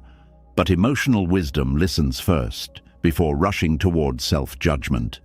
And perhaps this is what many people never received growing up. Permission to feel fully without becoming condemned for it. Permission to experience complexity without being labeled dramatic or unstable. Permission to contain contradiction without needing immediate emotional resolution. This permission matters because emotional safety is foundational to healing. A person who feels emotionally safe within themselves becomes less defensive, less ashamed, less fragmented. They stop running from their inner world constantly. They stop treating emotional waves like enemies. They begin trusting themselves more deeply. Not because emotions become perfectly organized, but because they learn they can survive emotional complexity without abandoning themselves. There is also deep humility in accepting contradictory feelings. It reminds you that human beings are not simple creatures. We are shaped by memory, biology, relationships, nervous systems, losses, hopes, fears, dreams, disappointments, and love. Of course, emotions overlap sometimes. Of course, the heart speaks in layers. Of course, healing contains contradiction. This understanding softens the harsh demand for emotional perfection. And once perfection loosens its grip, something gentler enters the room. Patience. Patience with your own process. Patience with emotional uncertainty. Patience with feelings that have not fully settled yet. Patience with the parts of yourself still learning safety. This patience becomes deeply healing because many wounds were formed in environments where there was no emotional patience at all. People were rushed through grief, rushed through pain, rushed through healing, rushed toward performance, rushed toward appearing fine. But the soul does not always heal on command. Some emotions unfold slowly because they carry years of experience beneath them. And sometimes the kindest thing you can do is stop demanding immediate emotional clarity from yourself. You do not need to have every feeling perfectly organized tonight. You do not need to force every contradiction into neat emotional categories. You do not need to solve your entire inner world before deserving peace. Peace often begins the moment you stop fighting emotional complexity itself. The moment you realize you are allowed to carry multiple truths at once, allowed to feel uncertain and still move forward, allowed to feel grief and gratitude together, allowed to feel healing and pain in the same season, allowed to be emotionally layered without treating yourself like a problem to solve. This is the forgotten practice, not eliminating contradiction, making room for it with enough steadiness that it no longer terrifies you. Because contradictory feelings do not mean you are broken. They mean your heart is trying to hold the full weight of being human. And perhaps tonight, instead of forcing your emotions into perfect order, you can simply let them breathe beside each other for a while. The fear beside the hope, the sadness beside the gratitude, the exhaustion beside the love, the uncertainty beside the courage. None of these feelings cancel each other out. They are all part of the same human story unfolding inside you. And healing does not require choosing one emotion while destroying the rest. Sometimes healing is simply learning how to hold the complexity gently enough that your own heart finally stops feeling like a battlefield. And after learning how to make room for contradictory feelings without treating them like emotional mistakes, another hidden pressure begins to reveal itself. Many people are not only tired from their emotions, they are tired from constantly trying to understand everything perfectly before allowing themselves to feel at peace. They believe they must fully figure themselves out before they can finally rest. Every feeling must be explained, every thought must make sense, every uncertainty must be solved, and because life rarely gives complete clarity, the mind becomes trapped in endless searching. There is a quiet kind of suffering that comes from needing absolute certainty before you feel safe inside yourself. The mind keeps asking questions without end. Why am I like this? What exactly is wrong with me? What if I am missing something important? What if I make the wrong decision? What if I never fully heal? And beneath all these questions is one deeper fear, the fear that uncertainty itself is dangerous. This is why many people live in constant mental tension. They are not only trying to heal, they are trying to eliminate every unknown part of life. They want emotional clarity before taking action. They want certainty before trusting themselves. They want guarantees before allowing their heart to relax. But life does not work that way. Some seasons arrive without explanation. Some emotions remain partially unresolved for a while. Some questions do not receive immediate answers. And some parts of healing only become understandable after you have already walked through them. Yet the mind often refuses to accept this. It believes uncertainty means something is wrong, so it keeps searching obsessively for the perfect explanation that will finally remove all discomfort. This is where overthinking quietly takes control of a person's life. Overthinking is often misunderstood as simply thinking too much. But deeper than that, overthinking is usually an attempt to create emotional safety through total understanding. The person believes that if they can just analyze enough, predict enough, understand enough, prepare enough, then finally they will feel calm. But the tragedy is that the search for perfect clarity often creates more confusion, because the mind keeps moving the finish line. One answer creates 5 new questions. One realization creates another layer of doubt. One moment of certainty disappears the moment fear returns. And eventually the person becomes mentally exhausted, not because they are incapable of peace, but because they are demanding impossible levels of clarity from a deeply human life. Human beings are not mathematical equations. The heart does not always move logically. Healing does not always unfold neatly, and life itself contains mystery. But many people secretly treat uncertainty like failure. If they do not fully understand their emotions, they panic. If they do not know exactly what the future holds, they become restless. If they cannot perfectly explain why they feel the way they do, they become frustrated with themselves. This creates enormous pressure inside the mind. The person becomes emotionally interrogative all the time. Why am I still sad? Why do I feel both hope and fear? Why can't I just know what I want? Why am I confused? But confusion is not always dysfunction. Sometimes confusion is simply part of transition. A person moving from one version of themselves into another often feels uncertain for a while. Old identities loosen before new ones fully form. Old beliefs collapse before deeper understanding emerges. Emotional clarity may temporarily disappear while the inner world reorganizes itself. But many people misinterpret this natural process as failure. They think peace only belongs to people who have everything figured out. Yet some of the calmest people in the world are not people with perfect certainty. They are people who learned how to live gently beside uncertainty. This is one of the hidden foundations of self-reconciliation, the ability to stop demanding complete clarity before allowing yourself compassion. There is deep emotional freedom in admitting, I do not fully understand everything I feel right now, and that is okay. That sentence softens enormous amounts of internal pressure, because now your nervous system no longer has to solve your entire existence tonight in order to deserve rest. Many people unknowingly live as if their mind is a courtroom where every feeling must defend itself logically before being accepted. If the emotion cannot be perfectly explained, they become suspicious of it. If the future cannot be predicted clearly, they panic. But life often asks us to walk through uncertainty without complete understanding. Even the biggest decisions in life rarely come with total clarity. Love does not. Healing does not. Purpose does not. Growth does not. There are moments when you simply move forward with partial understanding and trust that deeper clarity will unfold later. This terrifies the controlling mind because control wants guarantees. It wants certainty before movement.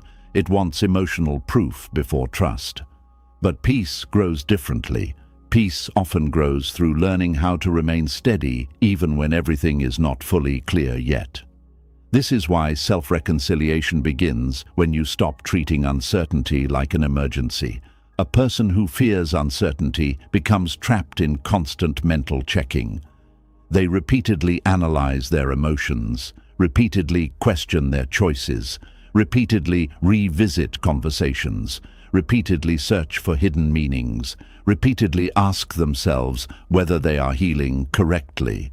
But emotional life cannot always be managed through endless analysis. Sometimes the deepest healing happens when the mind finally stops trying to force certainty from every corner of existence. There is also another hidden problem with demanding perfect clarity. It creates fear around imperfect emotions. A person believes they must completely understand why they feel hurt before allowing themselves to rest. Or they think they must fully resolve every emotional contradiction before moving forward. So instead of living, they stay mentally stuck inside endless inner investigation. But not every emotion arrives with immediate explanation. Sometimes sadness appears before understanding. Sometimes exhaustion appears before awareness. Sometimes the body recognizes something long before the conscious mind fully understands it. The nervous system often speaks through feeling before logic catches up. This is especially true for people who ignored themselves emotionally for years. Once they finally slow down, emotions begin surfacing in layers. But because they cannot instantly explain every feeling, they panic. What is happening to me? But healing is not always immediately understandable while it is happening. A seed underground does not look organized while it is breaking open, yet transformation is still taking place beneath the surface. Human beings often demand visible clarity from invisible inner processes, and this creates impatience with the self. A person wants immediate answers to wounds that formed over decades, immediate peace after years of survival mode, immediate certainty after long emotional confusion. But deep inner healing often unfolds gradually and quietly. The mind may not fully understand everything immediately, and that does not mean healing is absent. There are seasons in life where clarity comes afterward, not before. You understand the lesson later. You understand the purpose later. You understand why something ended later. You understand why you needed rest later. You understand why your heart resisted something later.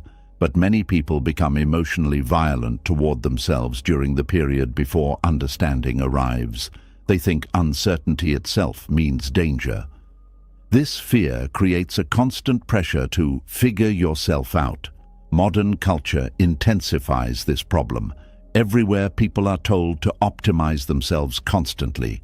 Know your purpose immediately. Know exactly who you are. Heal quickly. Become emotionally intelligent instantly. Have clear goals. Have clear identity. Have clear direction. But real human growth is often much slower and more mysterious than that.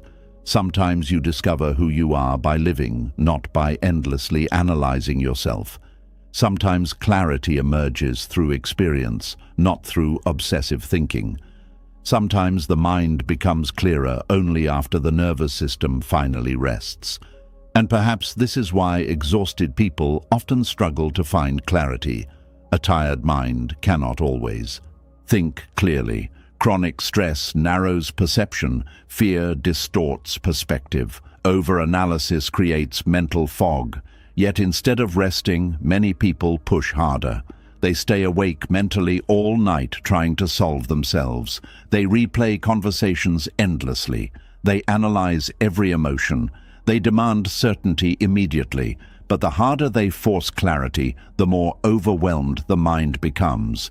This is similar to muddy water. The harder you stir muddy water trying to clear it quickly, the cloudier it becomes. But when left still for a while, the dirt naturally begins settling. The same is often true for the human mind. Some clarity arrives through stillness, not force. Some understanding emerges through patience, not obsession. Some emotional truths reveal themselves only after enough space exists inside the nervous system. But this requires trust, and trust is difficult for people who learned that uncertainty was unsafe. Perhaps they grew up in chaotic environments where unpredictability caused pain. Maybe they learned they had to constantly analyze everything to protect themselves emotionally. Maybe overthinking became a survival strategy. This is important to understand because many people are not controlling by nature. They became controlling because uncertainty once hurt them. A child growing up around emotional unpredictability often becomes hypervigilant. They monitor moods. They search for signs of danger. They overanalyze behavior.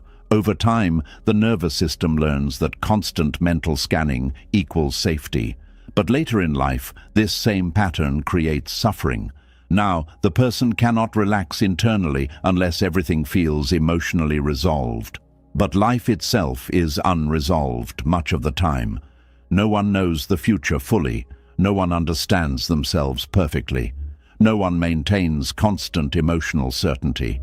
The people who find deeper peace are often not those with the most answers. They are those who stopped demanding impossible levels of certainty from life itself.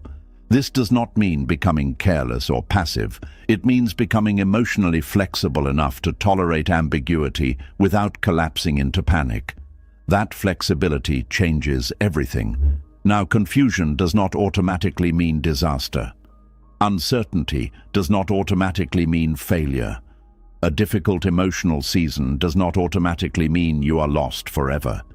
This creates psychological breathing room. Breathing room allows the nervous system to settle, and a settled nervous system often sees more clearly than a panicked one. Many people try to think their way into peace when what they truly need is nervous system safety. A frightened mind keeps searching because it believes one final answer will finally remove fear forever. But fear rarely disappears through total certainty because life itself cannot provide total certainty. Instead, peace grows when you become capable of standing inside uncertainty without abandoning yourself. That is a very different kind of strength.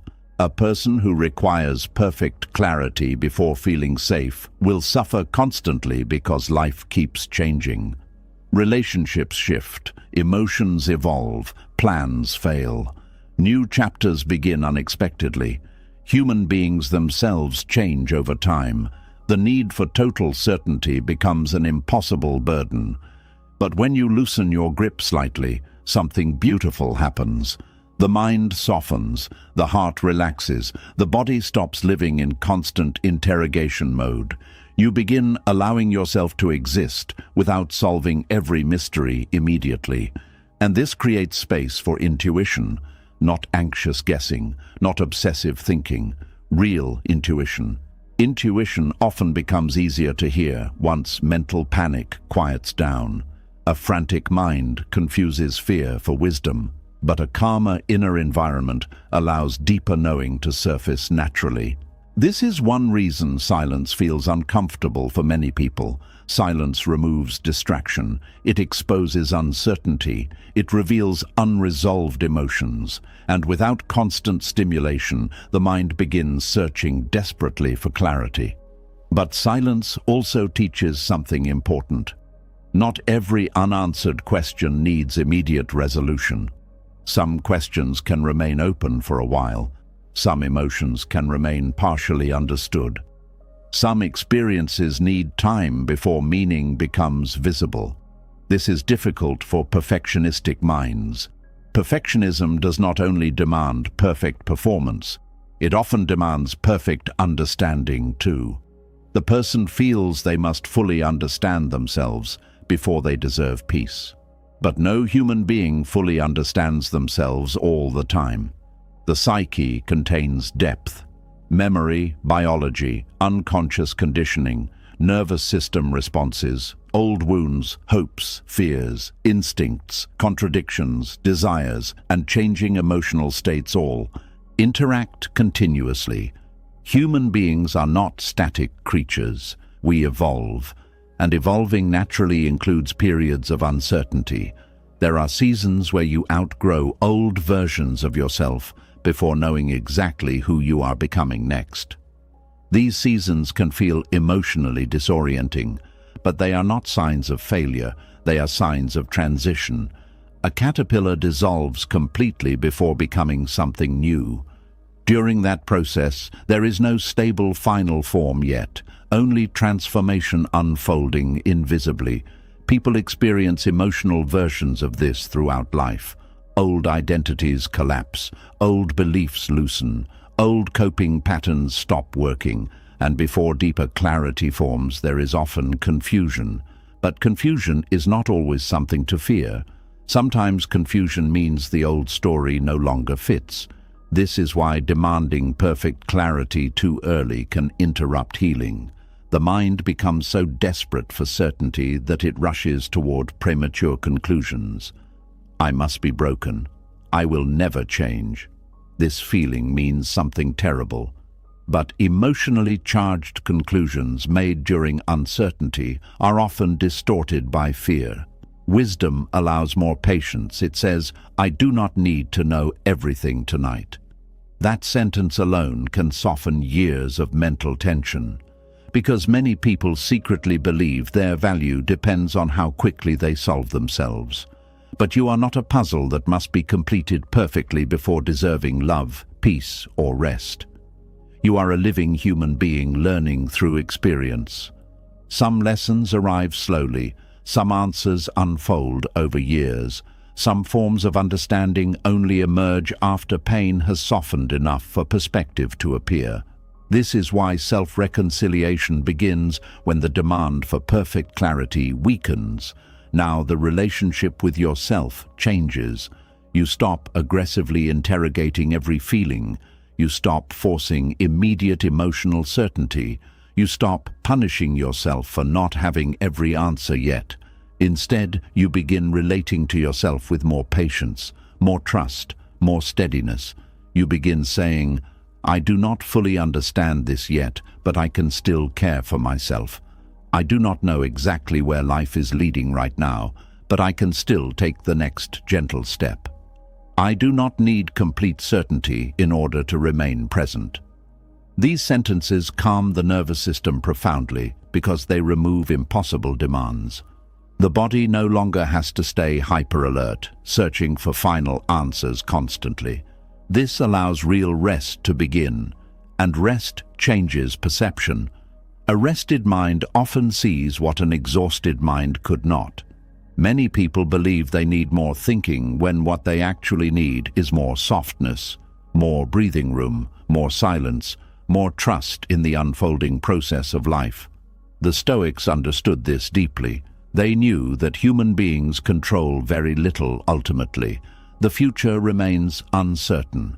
Circumstances shift constantly, but suffering increases when the mind demands total control over what cannot be fully controlled. Marcus Aurelius often reminded himself to focus on what could actually be guided, his response, his values, his actions in the present moment. Not endless certainty about every future possibility, not perfect emotional clarity, not total control over life. This perspective creates freedom, because peace becomes rooted in presence instead of prediction. A person no longer waits for perfect understanding before allowing themselves calm. They stop postponing peace until all questions disappear. And perhaps this is one of the greatest emotional shifts a human being can experience, realizing that uncertainty itself does not make you unsafe. You can still breathe inside the unknown, still love inside uncertainty, still move forward without complete answers, still trust yourself while learning, still rest while life remains unfinished. This understanding softens the desperate need to constantly solve your inner world. And once that desperation loosens, something quieter begins appearing beneath the mental noise. Not total certainty, not perfect clarity. Something gentler. A deeper trust that you do not need to understand every part of yourself perfectly in order to stop fighting yourself. That healing can continue even while some questions remain unanswered. That peace can exist even while life remains incomplete. That your worth is not measured by how quickly you untangle every emotion. And perhaps tonight, you can let go of the exhausting belief that you must fully figure yourself out before you deserve rest. Perhaps you can stop demanding absolute clarity from a deeply human life. Perhaps you can allow yourself to exist softly beside uncertainty for a while, not because confusion feels comfortable, but because you are beginning to understand something wiser. The mind does not become peaceful when every mystery disappears. The mind becomes peaceful when it finally stops treating uncertainty like an enemy that must be conquered before life can begin.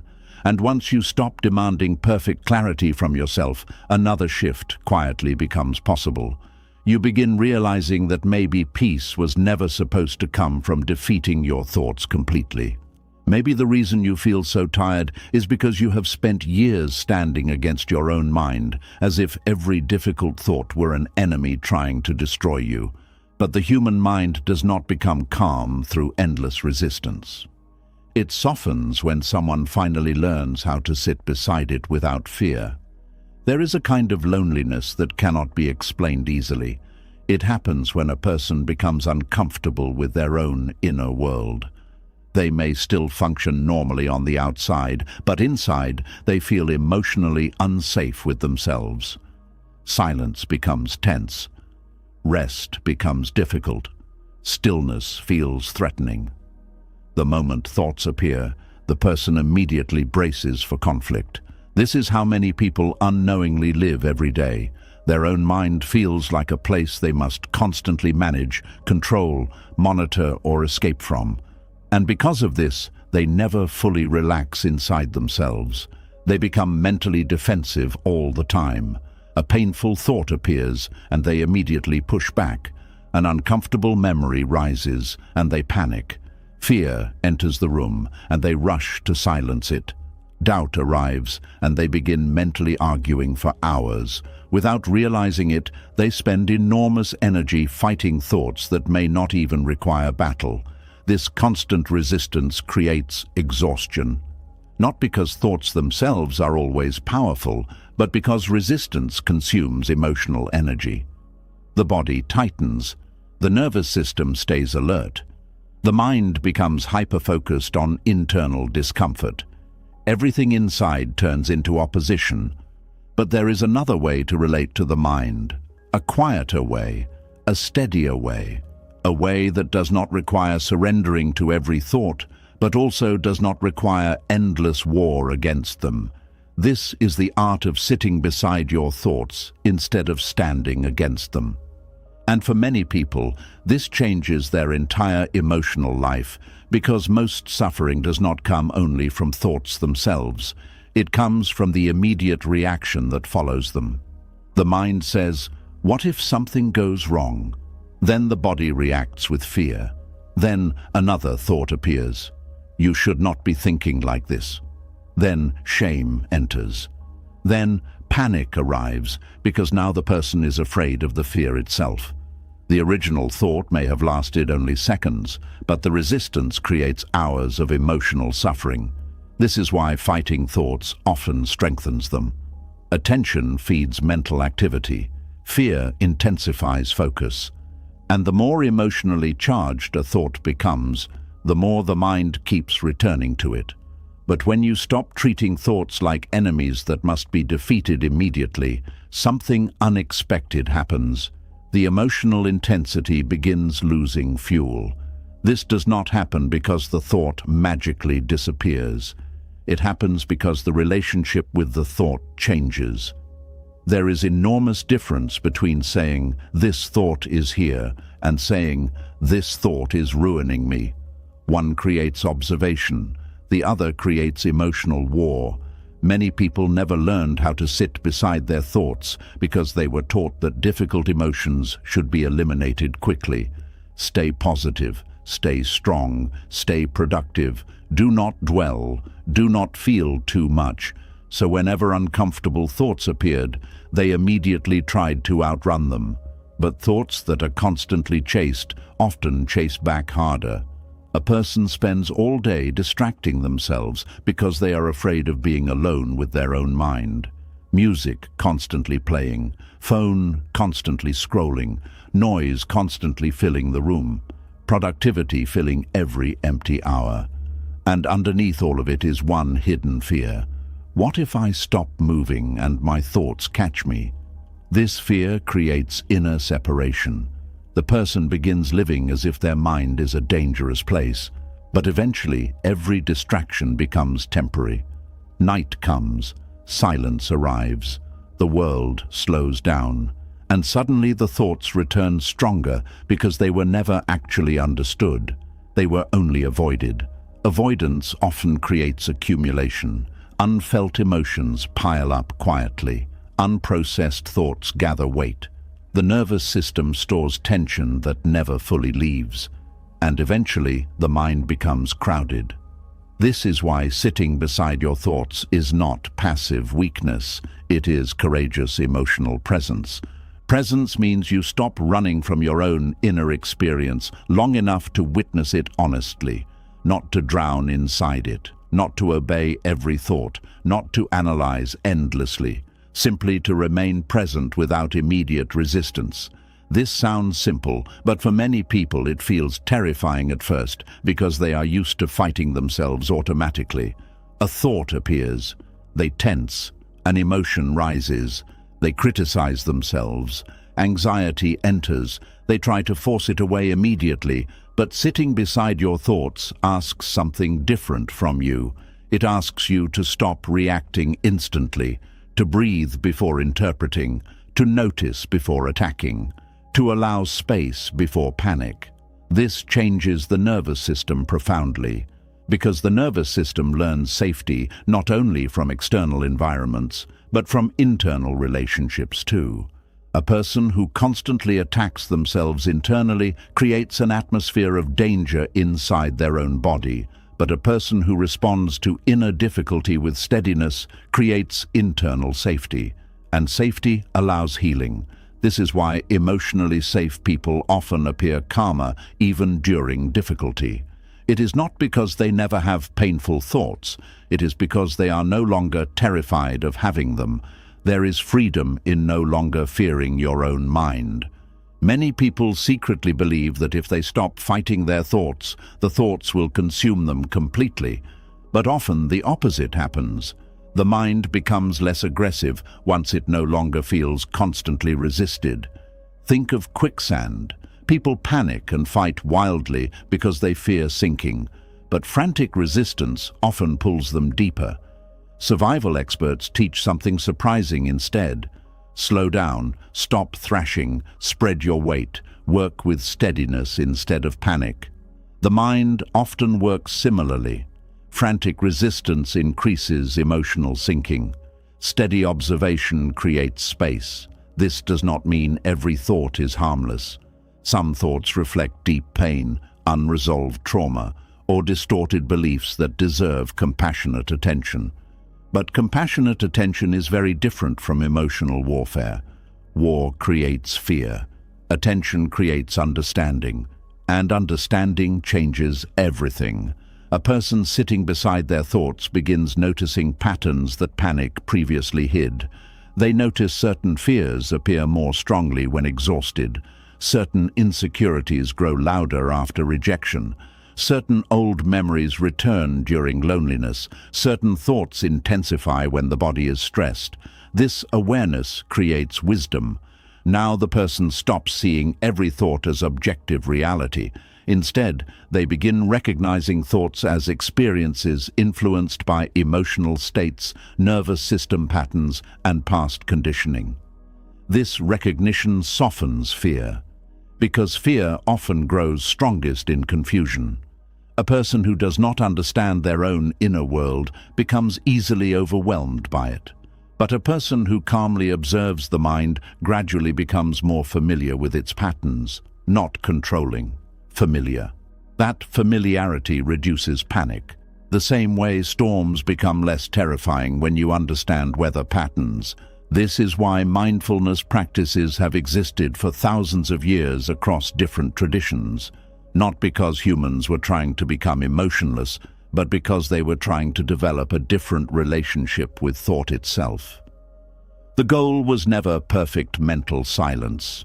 The goal was freedom from automatic entanglement, freedom from immediately becoming every thought that appeared, freedom from emotional fusion, freedom from the endless cycle of reaction and resistance. Many people think peace means never having difficult thoughts again, but peace is often quieter than that. Peace is being able to sit in the same room as your thoughts without becoming emotionally destroyed by their presence. This is a profound form of strength, especially in a world that constantly teaches people to escape discomfort immediately. Discomfort itself is not always dangerous. Sometimes discomfort is simply part of being emotionally alive. A memory hurts because something mattered deeply. Fear rises because the nervous system learned survival through alertness. Sadness appears because the heart knows loss. These experiences do not make you weak, they make you human. But when the mind becomes afraid of its own humanity, suffering multiplies. This is why sitting beside your thoughts requires compassion, not indulgence, not helplessness. Compassion. Compassion says, "This is difficult, but I do not need to attack myself for experiencing it." That sentence changes the emotional atmosphere inside the body, because many people unconsciously believe harshness creates strength. They think inner cruelty will force them into healing faster. But shame rarely creates lasting peace. Fear rarely creates emotional safety. Punishment rarely creates reconciliation. A person heals more deeply when they stop becoming violent toward their own inner experience. And violence is not always loud. Sometimes violence sounds like constant self-rejection. You should not feel this. You are ridiculous. Why are you still struggling? You are too sensitive. These sentences create internal hostility. The mind tightens under hostility, but sitting beside your thoughts changes the tone completely. Now the inner response becomes softer. This thought is painful. I notice fear here. I feel overwhelmed right now. There is sadness moving through me. Notice the difference. No attack, no humiliation, no emotional abandonment, just awareness.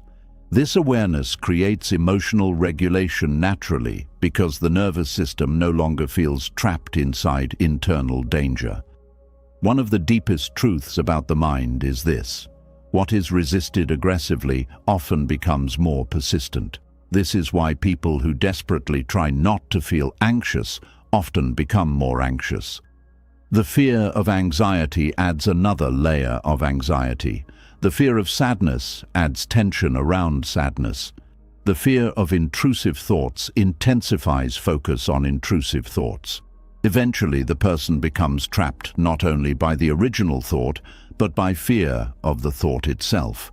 Sitting beside your thoughts interrupts this cycle, because now the thought is no longer treated like an emergency, and thoughts lose power when panic stops feeding them constantly.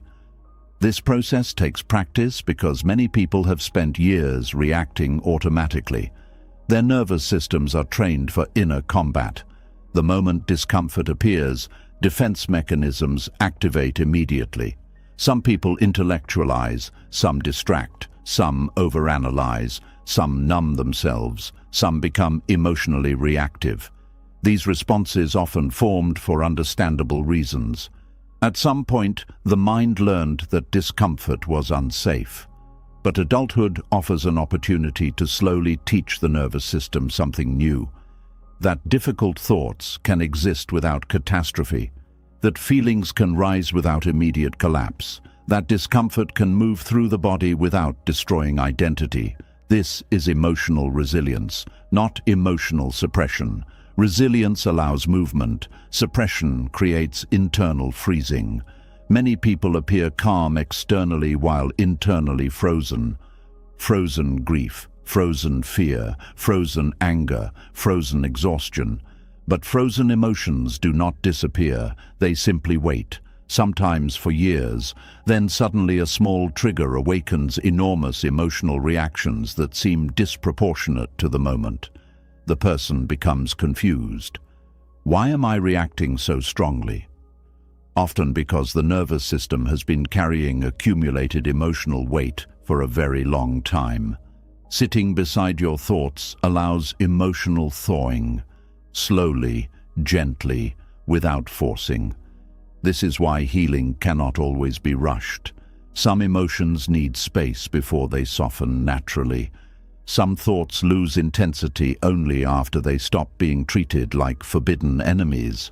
A person who constantly fears sadness often becomes emotionally exhausted trying to avoid it.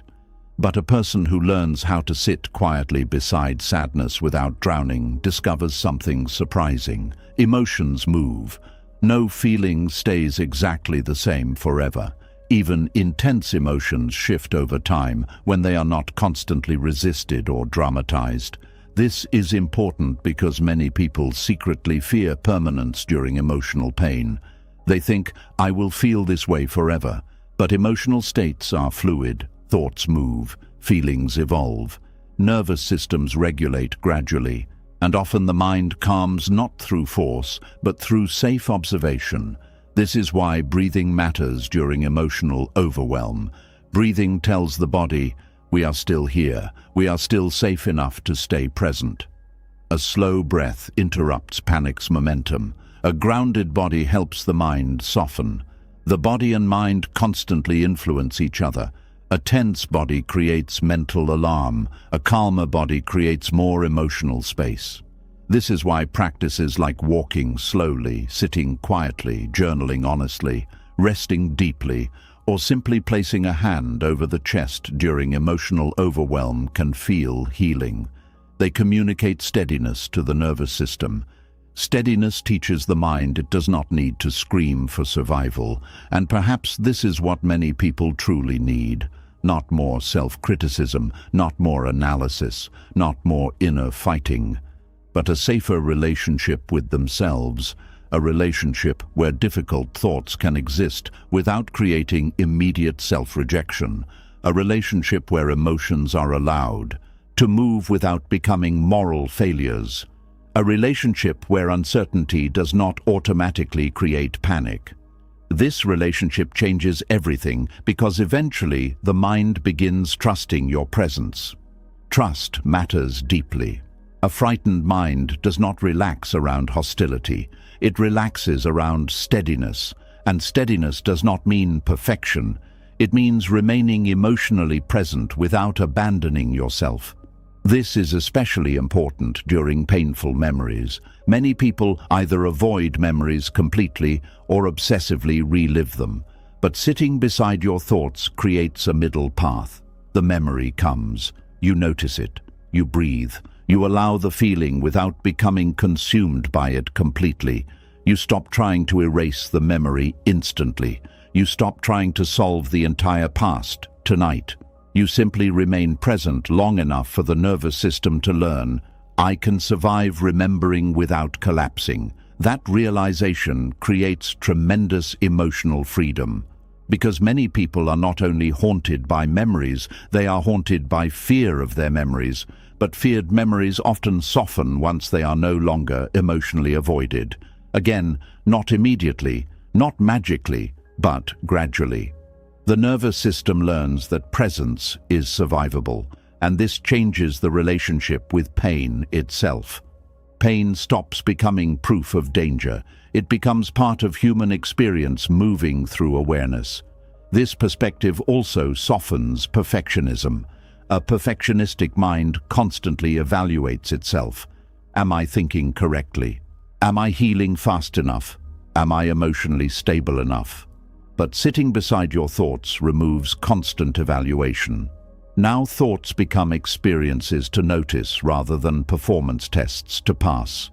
This creates internal rest, real rest, not distraction, not numbness, rest. And many people are far more emotionally exhausted than they realize because they have not rested mentally in years. Even during quiet moments, they remain internally alert, monitoring, correcting, analyzing, preparing, defending. The nervous system never fully relaxes because the person never fully stops fighting themselves. But sitting beside your thoughts interrupts that exhausting cycle. You stop trying to win against your own humanity. You stop treating every difficult feeling like an opponent. You stop turning your mind into a battlefield.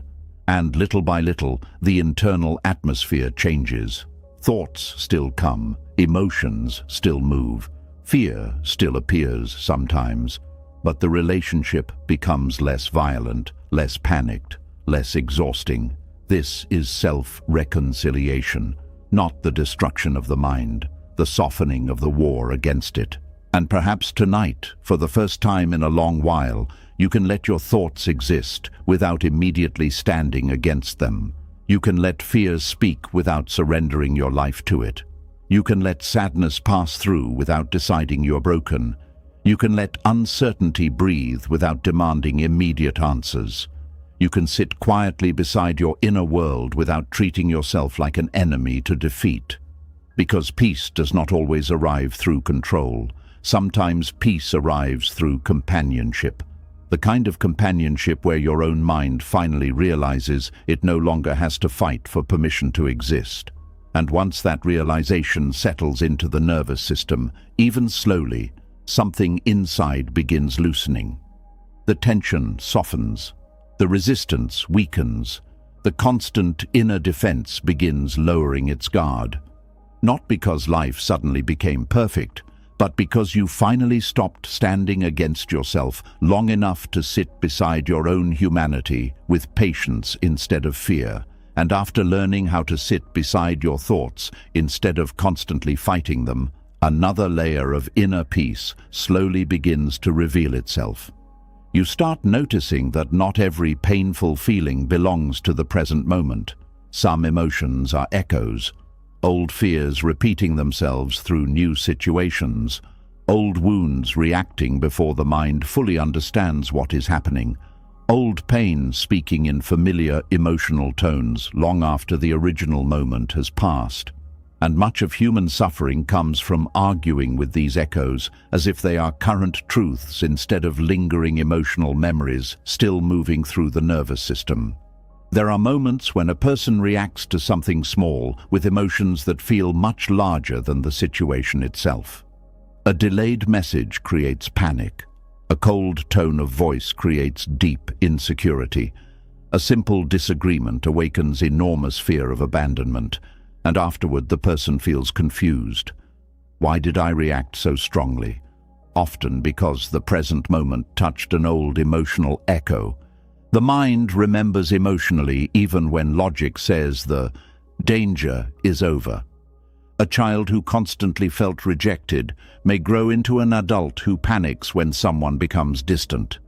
A person who lived through betrayal may struggle to fully relax even inside healthy relationships. Someone who spent years criticized harshly may hear failure in situations where no one is actually attacking them. The emotional echo returns automatically, and many people spend years fighting these echoes instead of understanding them. They become angry at themselves for still feeling afraid, ashamed for still feeling sensitive, frustrated that old pain still appears. But emotional echoes are not signs of weakness. They are signs that certain parts of the nervous system still remember what survival once felt like. This is important because the body often carries emotional memory differently than the conscious mind. A person may logically know they are safe now while emotionally reacting as though danger is still nearby. The nervous system moves slower than intellectual understanding, and this creates confusion. The mind says, "You should be over this already," but the body quietly says, "I still remember." This inner conflict becomes exhausting because the person starts arguing with their own emotional reality. I should not feel this. This does not make sense. Why am I still affected? And each argument adds another layer of emotional pressure. But the quiet wisdom of healing often begins when you stop arguing with the existence of old emotional echoes. Not because the echoes are always accurate, not because they should control your life, but because fighting their existence often deepens the suffering. There is a major difference between acknowledging an emotional echo and obeying it. Acknowledgement says, "Something old was activated inside me." Obedience says, "This feeling must define reality." Wisdom lives between these two extremes.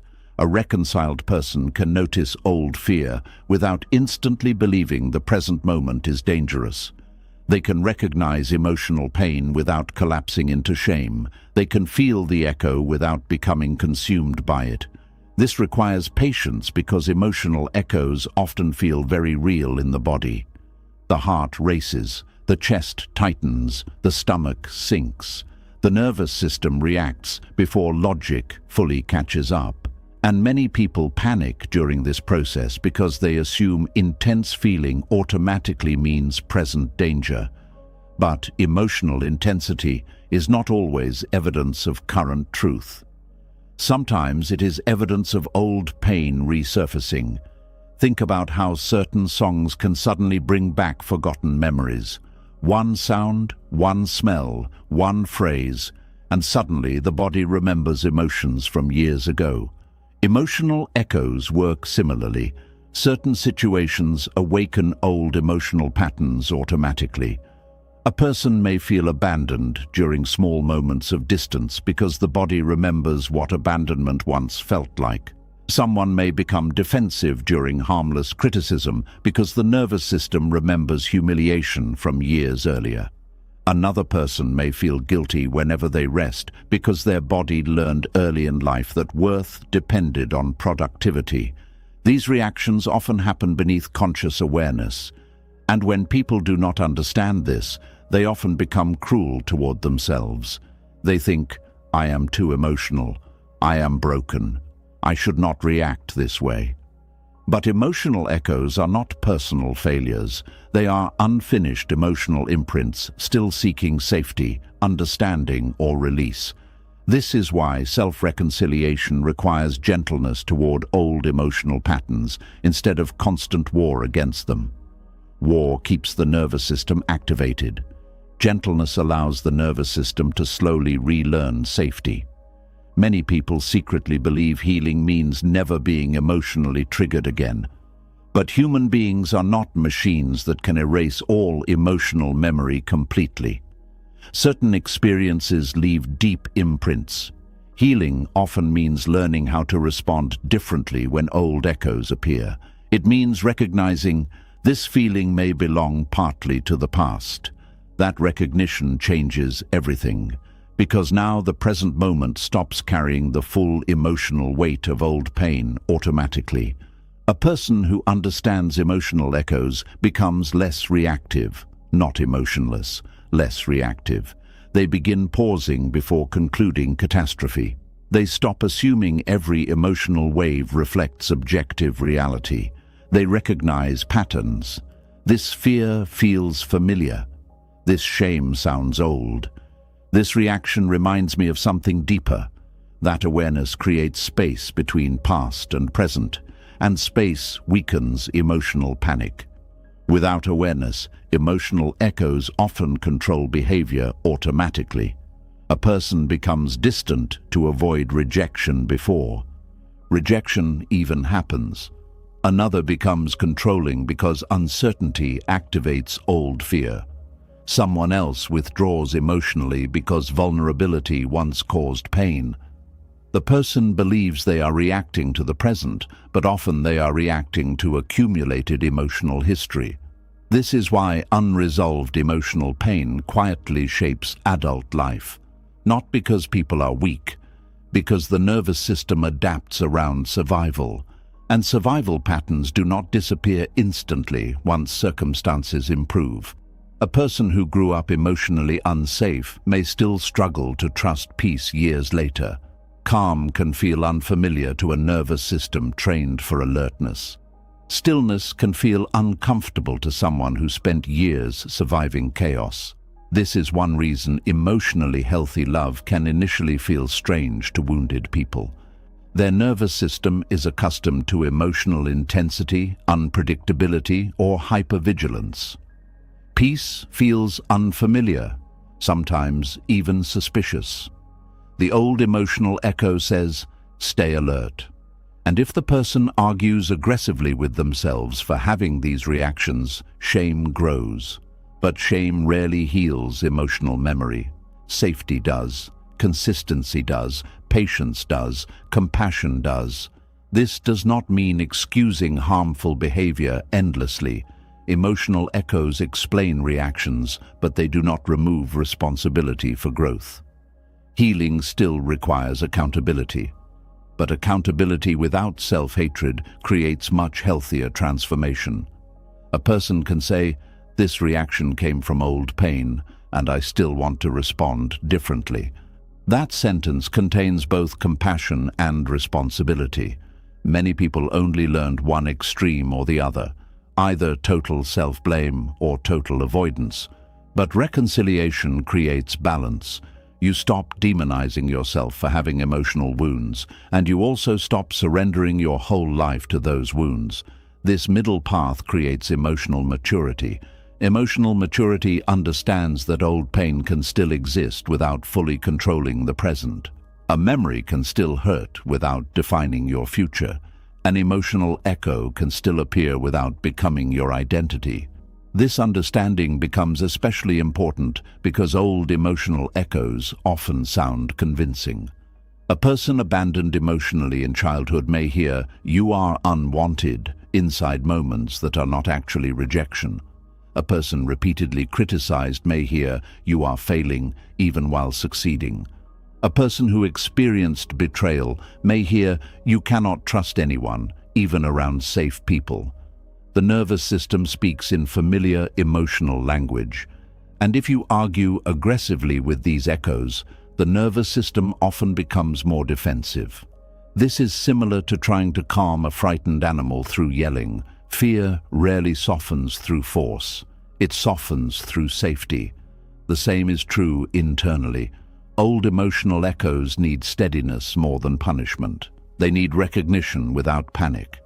This is why mindfulness becomes powerful during emotional activation. Mindfulness allows you to notice what is happening internally without immediately becoming consumed by it. There is fear here. There is shame rising. This feels connected to something old. These observations reduce emotional fusion.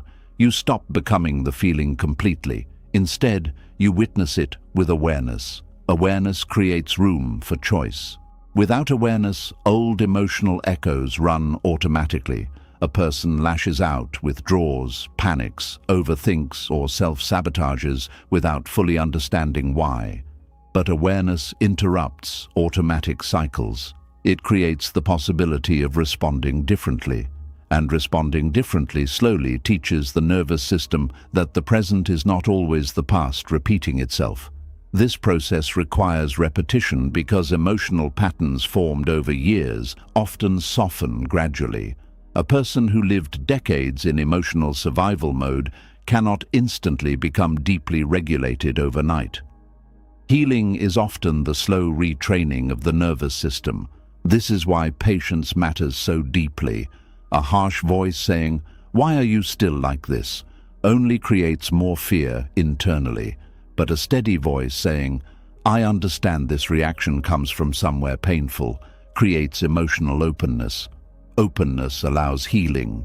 Closed fear keeps wounds frozen. Many people carry emotional echoes they barely recognize because the original pain happened so long ago. Certain beliefs become woven into identity. I must earn love. I cannot trust people. I am too much. I am not enough. These feelings make me weak. The person may not even realize these are emotional echoes rather than objective truths. They simply feel normal because they have existed for so long. This is why self-awareness can feel painful at first. A person begins noticing how much of their current emotional life is shaped by old survival patterns. But awareness is not punishment. Awareness is freedom beginning. Because once you recognize an emotional echo, you stop automatically confusing it with present reality. You stop building your entire future around old emotional memory. This does not erase the feeling instantly, but it changes your relationship with it. And relationship matters. The mind often amplifies what feels resisted or feared, but what is calmly acknowledged often softens naturally over time. This is why arguing constantly with old emotional echoes keeps them alive. The person keeps reinforcing internal danger. I should not feel this. This means I am failing. Something is wrong with me. The nervous system hears attack. Attack increases defense. Defense strengthens emotional activation, and the cycle continues. But when you stop arguing with the existence of the echo itself, the nervous system begins lowering its guard slowly. Not because the pain was imaginary, because it no longer feels emotionally exiled. There is deep healing in no longer treating your wounded parts like embarrassing problems to hide. Many people secretly abandon themselves emotionally whenever old pain resurfaces. They become impatient, critical, ashamed. But wounded parts often become louder when abandoned. This is true even in ordinary human relationships. People often repeat themselves when they feel unheard. Emotional echoes behave similarly. Old fear repeats. Old shame returns. Old grief resurfaces. Not necessarily to torture you, but because unresolved emotional material often seeks recognition and integration. Integration means the experience becomes part of your story without remaining an open wound controlling everything. A healed scar still remembers injury without remaining infected. Emotional healing works similarly. The memory may remain. The sensitivity may occasionally appear, but the reaction gradually loses its total power over your identity and choices. This is one reason forgiveness is often misunderstood. Forgiveness does not always erase emotional echoes immediately. A person may forgive someone intellectually, while the nervous system still carries emotional caution. Healing sometimes unfolds in stages. The mind understands before the body fully relaxes. This is normal, but many people become discouraged because they expect emotional healing to happen instantly once they know better. The nervous system moves through repetition, safety, experience, and time, not just logic. This understanding softens self-judgment enormously, because now emotional echoes stop feeling like proof of failure. They become reminders of what the nervous system survived, and survival deserves compassion, not endless pity. Compassion. There is strength in recognizing that some parts of you learned fear for understandable reasons. The goal is not to hate those parts. The goal is to help them slowly experience safety differently. This requires presence. When emotional echoes rise, many people disappear from themselves emotionally. They distract, numb, panic, overanalyze, or self-attack. But presence says something different. I am here. This feeling can exist without controlling everything. This reaction makes sense given my history. I can breathe through this moment. These responses calm the nervous system because they remove emotional abandonment. The body learns safety through repeated experiences of non-abandonment. This changes emotional resilience profoundly. A resilient person is not someone who never feels activated. A resilient person is someone who can remain connected to themselves during activation. This connection creates internal trust. And trust matters because many people secretly distrust themselves emotionally. They fear their own reactions, fear their own memories, fear their own vulnerability. But sitting beside emotional echoes without immediate war slowly rebuilds trust. You begin realizing, I can survive difficult feelings without collapsing. That realization creates emotional confidence, not perfection, confidence. Confidence that emotions can move through without destroying your worth. There is also quiet wisdom in understanding that emotional echoes often fade more naturally when they are no longer fed by panic. The person who constantly fears anxiety becomes hyper-focused on anxious sensations, but the person who notices anxiety calmly without catastrophic interpretation often experiences less escalation. Again, this does not happen instantly every time, but gradually the nervous system learns new responses, and those new responses weaken old cycles. This process is deeply human. Healing rarely happens through dramatic emotional victories. It often happens through quiet repetitions of steadiness, one breath, one pause, one moment of self-compassion, one decision not to panic, one choice to stay present instead of running. These moments accumulate slowly, and slowly the emotional echo becomes less overwhelming, not erased, less controlling. The memory remains part of the story without remaining the center of identity. This creates freedom, freedom to love without complete emotional imprisonment by old fear, freedom to rest without guilt controlling every quiet moment, freedom to experience closeness without immediate panic about abandonment, freedom to exist in the present without constantly reliving the emotional atmosphere of the past. Many people are physically living in the present while emotionally reacting from old rooms they left years ago. Old classrooms, old homes, old relationships, old humiliations, old losses. The nervous system still remembers the emotional temperature of those experiences, but healing teaches the body something new. The danger is not happening right now. That sentence sounds simple, but for deeply activated nervous systems, it can feel revolutionary. Because once the body begins believing safety is possible again, the emotional echoes lose some of their urgency. They stop screaming quite so loudly. And perhaps tonight, instead of fighting every old feeling that rises inside you, you can simply notice it with softer eyes. Not everything that hurts belongs to this exact moment. Not every fear reflects present danger. Not every emotional reaction means you are broken. Some feelings are echoes from older chapters still moving through the nervous system searching for reassurance. And maybe peace begins not when those echoes disappear forever, but when you stop arguing with the fact that they still exist sometimes. Maybe healing begins when you stop treating your emotional history like an enemy to erase. Maybe wisdom begins when you can quietly say, "Yes, I hear the old fear. Yes, I recognize this pain. Yes, part of me still remembers. And I do not need to hate myself for that." That sentence alone carries enormous gentleness, because the deepest healing often does not come from conquering your wounded parts. It comes from finally meeting them without shame, long enough for them to realize they are no longer alone inside you anymore. And once you stop arguing with old emotional echoes, something even deeper begins to become clear. Not every thought that rises inside you is a truth asking to be believed. Some thoughts are pain signals.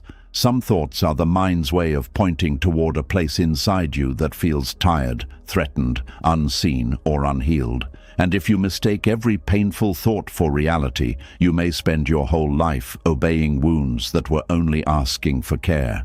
There are thoughts that arrive like facts, but underneath them is pain. A thought says, "Nobody really cares about me," but beneath it may be loneliness. A thought says, "I am not good enough," but beneath it may be shame from years of comparison. A thought says, "Something bad will happen," but beneath it may be a nervous system that has forgotten how safety feels. A thought says, "I always ruin everything," but beneath it may be an old wound still carrying the memory of being blamed too much. This is where many people suffer without knowing why. They believe the thought because the thought feels strong. They assume intensity means accuracy. They think, if this thought hurts this much, it must be true. But pain is not proof. Pain is information. Pain tells you something needs attention, but it does not always tell you the full story. A headache tells you something is happening in the body, but it does not automatically tell you that your whole body is failing. A sore muscle tells you there is strain, but it does not mean you are permanently damaged. In the same way, a painful thought may tell you there is emotional strain, but it does not automatically reveal the truth about your worth, your future, or your identity.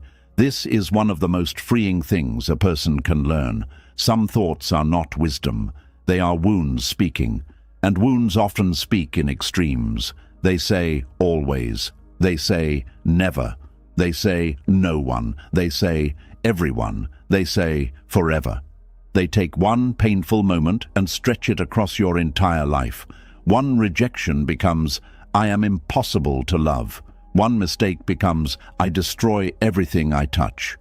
One anxious day becomes, I will never be at peace. One season of confusion becomes, I have no future. But these are not always truths. They are often pain trying to explain itself with the only language it knows. Pain does not always speak gently. Sometimes it shouts. Sometimes it exaggerates. Sometimes it creates dark stories because it is desperate to be noticed. And if you do not understand this, you may begin building your life around sentences created by fear. This is why self-reconciliation requires discernment. You are not learning to reject every thought, and you are not learning to believe every thought. You are learning to listen beneath the thought. When the mind says, I am not enough, you do not have to immediately argue or collapse. You can pause and ask, what pain is speaking through this thought? Maybe it is the pain of always having to prove yourself. Maybe it is the pain of being compared. Maybe it is the pain of feeling unseen. Maybe it is the pain of carrying standards no human being could meet without breaking. That question changes everything, because instead of treating the thought like a final verdict, you begin treating it like a doorway into understanding. A painful thought is often the surface. Beneath it is the wound. Beneath the wound is a need. And beneath the need is usually something deeply human. Safety, love, rest, reassurance, dignity, forgiveness, belonging, or permission to stop performing. Many people stay trapped at the surface. They wrestle with the sentence itself all day. Am I enough? Am I not enough? Is this true? Is this false? Why do I think this? But the thought keeps returning because the deeper wound has not been heard. It is like hearing a fire alarm and spending all your energy arguing with the sound instead of checking where the smoke is coming from. The alarm may be loud and unpleasant, but the point is not to hate the alarm. The point is to understand what it is trying to show you. Some thoughts are alarms. They are not always accurate maps of reality, but they may be pointing toward emotional places that need care. This does not mean you must obey them. An alarm can be sensitive. It can go off when toast burns, not only when a house is on fire. The nervous system can also become sensitive. It may react strongly to small signs because it has known pain before. So the thought may not be true in the present, but the fear behind it may still deserve kindness. This is the balance. You can say, this thought is not the whole truth, but the pain behind it deserves my attention. That sentence is powerful because it refuses both denial and surrender. Denial says, there is nothing here. Surrender says, this painful thought must be true. Wisdom says, something in me hurts, and I can care for it without believing every story it tells. This is emotional maturity. A person who lacks this skill either suppresses painful thoughts or becomes swallowed by them. They either say, I should not think this, or they say, this thought defines me. But the healed path is gentler and wiser. It says, this thought is here. Let me understand what it is connected to. Sometimes a thought like I am falling behind is not really about time. It may be about fear of being forgotten, fear of wasting life, fear of disappointing others, fear that your effort will never matter. The thought talks about success, but the wound is about worth. Sometimes a thought like, they will leave me, is not really about the person in front of you.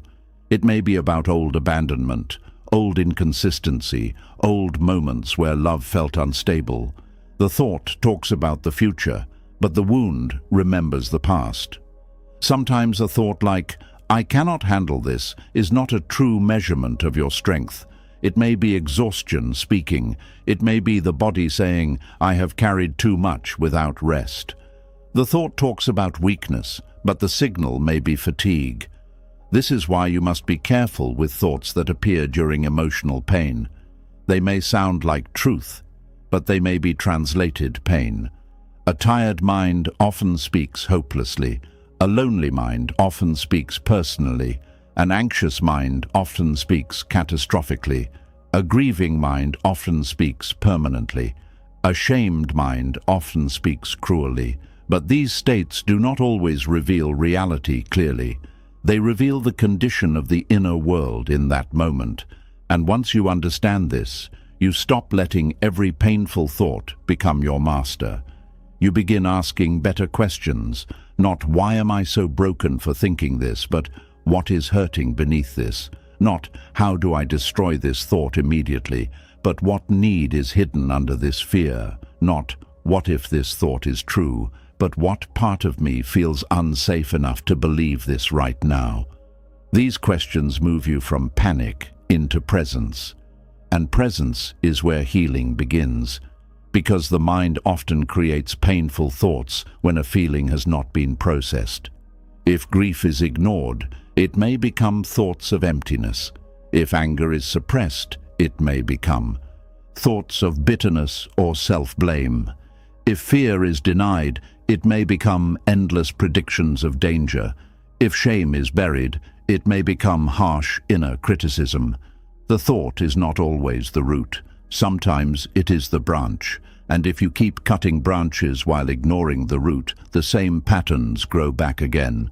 This is why people can spend years trying to think positively and still feel wounded underneath.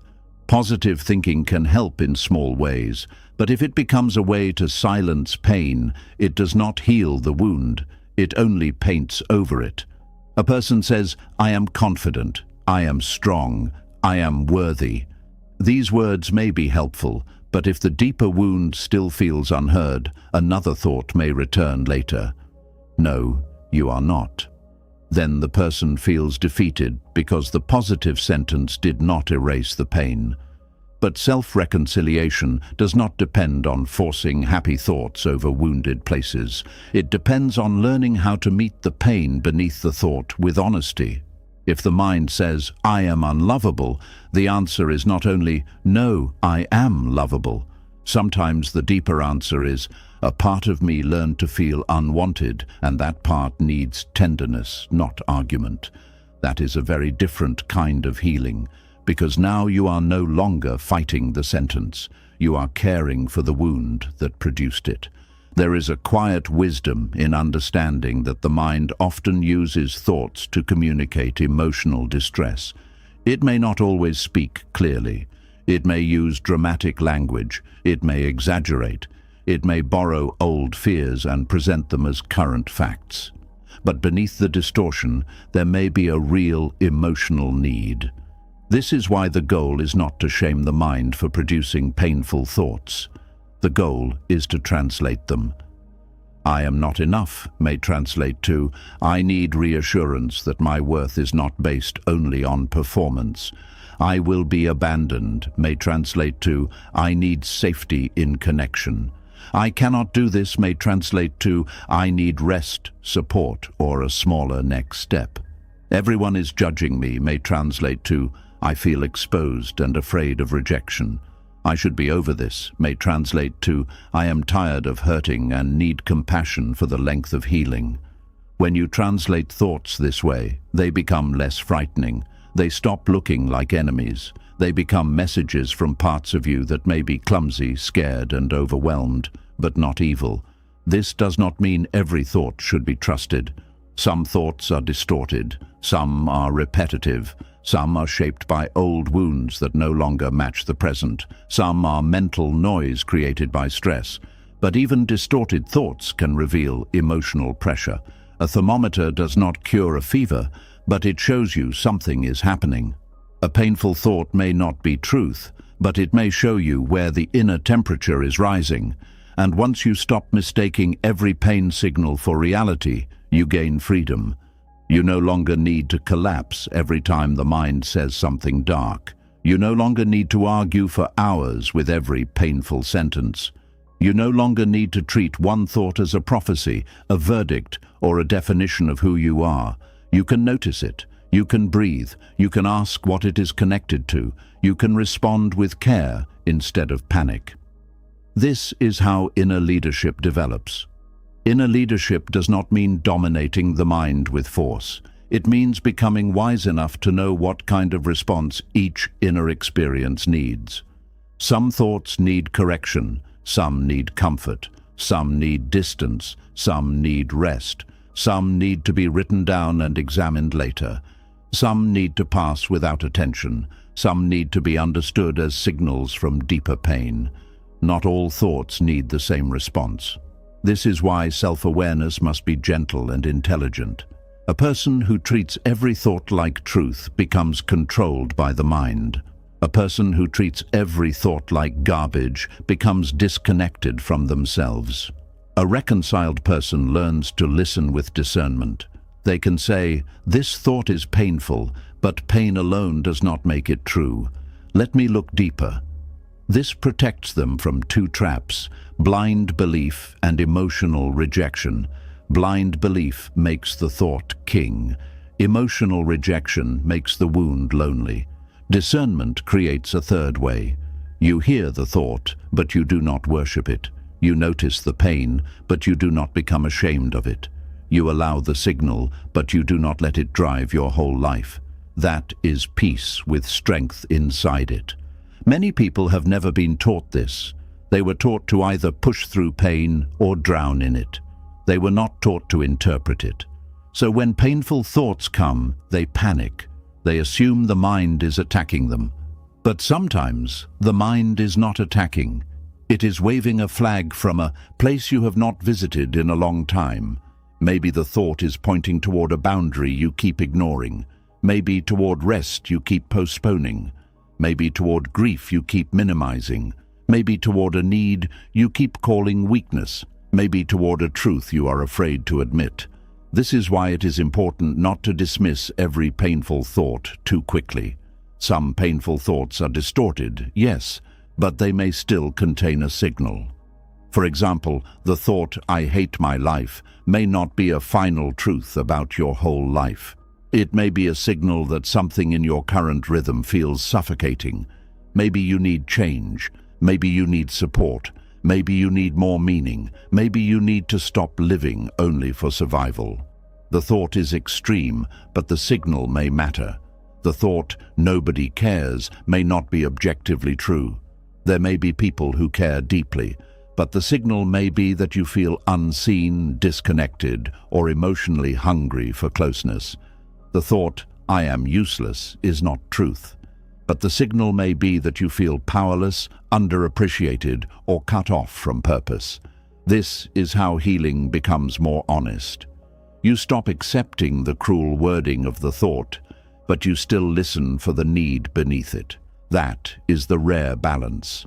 Because if you believe the thought exactly as it appears, you suffer. If you reject it completely without listening, the deeper pain remains unheard. But if you translate it, you begin healing.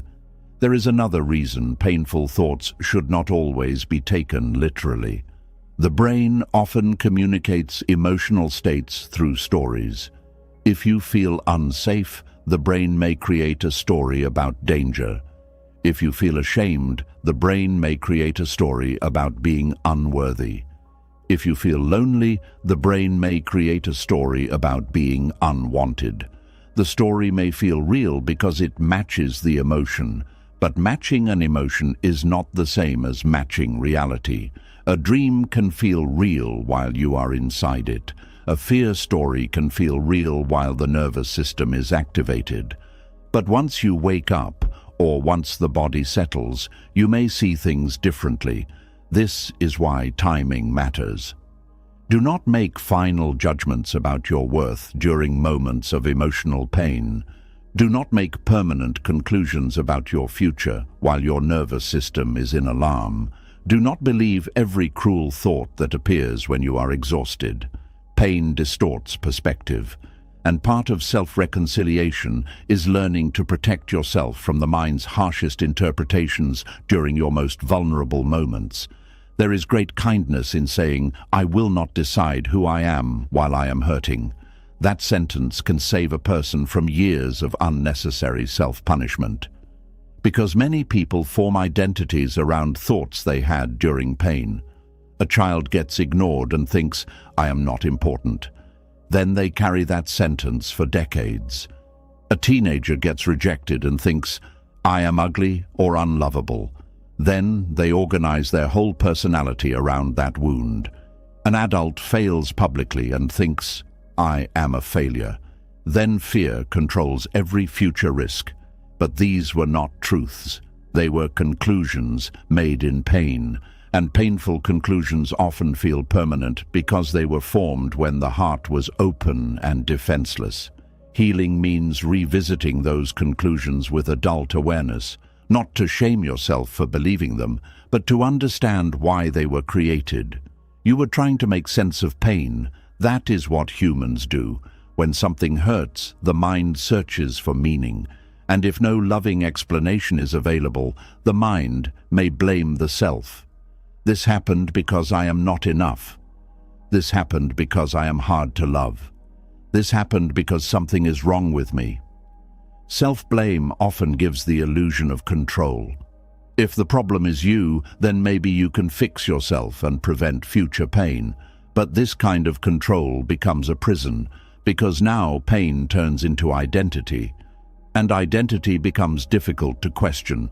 This is why some thoughts need to be understood as old pain signals, not present truths. The thought, "I must earn love," may come from years of conditional acceptance.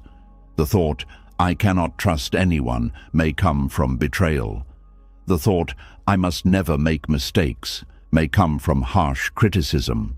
The thought, "My needs are a burden," may come from being emotionally neglected. These thoughts did not appear from nowhere. They were learned through pain. But what was learned through pain can be softened through safety, awareness, and repeated new experience. This is why your mind needs patience. It may still produce thoughts from old emotional maps, even after your life has changed. That does not mean you are failing. It means the mind is still updating its understanding of safety, worth, and connection. A map drawn during a storm may not show the land clearly. If you keep using that map years later, you may still expect danger where there is now peace. Healing means slowly redrawing the map, and this happens through repeated moments of discernment. The thought comes. You pause. You identify the pain beneath it. You respond with truth and care. Over time, the mind learns new pathways. This is not instant, but it is real. The brain changes through repetition. Emotional patterns soften through repeated safe responses. Inner trust grows each time you refuse to abandon yourself during pain. And slowly, painful thoughts lose some of their authority. They may still visit, but they do not rule. They may still speak, but you do not kneel. They may still signal pain, but you no longer confuse the signal with your identity. This is one of the deepest freedoms in self-reconciliation. You stop being ruled by the first thing your mind says when it hurts. You stop treating every painful thought like a courtroom sentence. You stop letting wounds define reality without question. Instead, you become a compassionate interpreter of your own inner life. You learn to ask, what is this thought protecting? What is it remembering? What is it needing? What pain is trying to speak through this sentence? And with each question, the war softens, because you are no longer attacking your mind. You are no longer believing every painful thought. You are no longer ignoring the wound. You are listening wisely. And perhaps tonight, this truth can settle gently inside you. Your painful thoughts may feel loud, but loudness is not the same as truth. Some thoughts are cries from tired places. Some are alarms from old fear. Some are shadows of past wounds moving through the present. Some are signals asking for rest, care, safety, or understanding. You do not have to hate them. You do not have to obey them. You can listen beneath them. You can care for what hurts without surrendering your life to the story pain is telling. And that is how the mind begins to heal. Not by being forced into silence, but by finally being understood well enough that it no longer has to turn every wound into a sentence against you. And after realizing that some thoughts are pain signals rather than absolute truths, Another deeper lesson begins to unfold quietly inside you. The goal was never to silence your mind completely. The goal was never to destroy every fearful thought or eliminate every uncomfortable emotion forever. The real art is learning how to let the mind speak without handing it complete control over your life. Because the mind can speak loudly without being wise. It can speak urgently without being accurate. And many people suffer not because the mind speaks, but because they immediately obey everything it says. There is a hidden exhaustion that comes from treating every thought like an order. The mind says, "Run," and the body panics. The mind says, "You are failing," and the heart collapses. The mind says, "Something terrible is about to happen." And suddenly the nervous system acts as though disaster is already standing in the room. Over time, a person becomes emotionally controlled by every passing mental storm. But the mind was never meant to become a dictator. It was meant to become a guide that still requires wisdom, awareness, and discernment. This is one of the most important emotional shifts a human being can experience, realizing that thoughts can exist without automatically becoming commands. A thought can speak without owning you. Fear can speak without directing your future. Doubt can speak without destroying your confidence. Pain can speak without becoming your identity. This understanding creates enormous inner freedom because many people have unknowingly lived their entire lives under mental dictatorship. Every anxious prediction becomes prophecy. Every insecure thought becomes identity. Every emotional reaction becomes evidence. They never learned how to separate awareness from obedience. And this is why the mind feels so overwhelming to them. Because anything with total authority eventually becomes frightening. The mind says, "You are not ready," so they stop trying. The mind says, "People will reject you," so they hide themselves. The mind says, "You cannot handle failure," so they never risk growth. The mind says, "You should stay where it is safe," so they remain emotionally trapped for years. Without realizing it, they have handed their entire life over to fear-based thinking.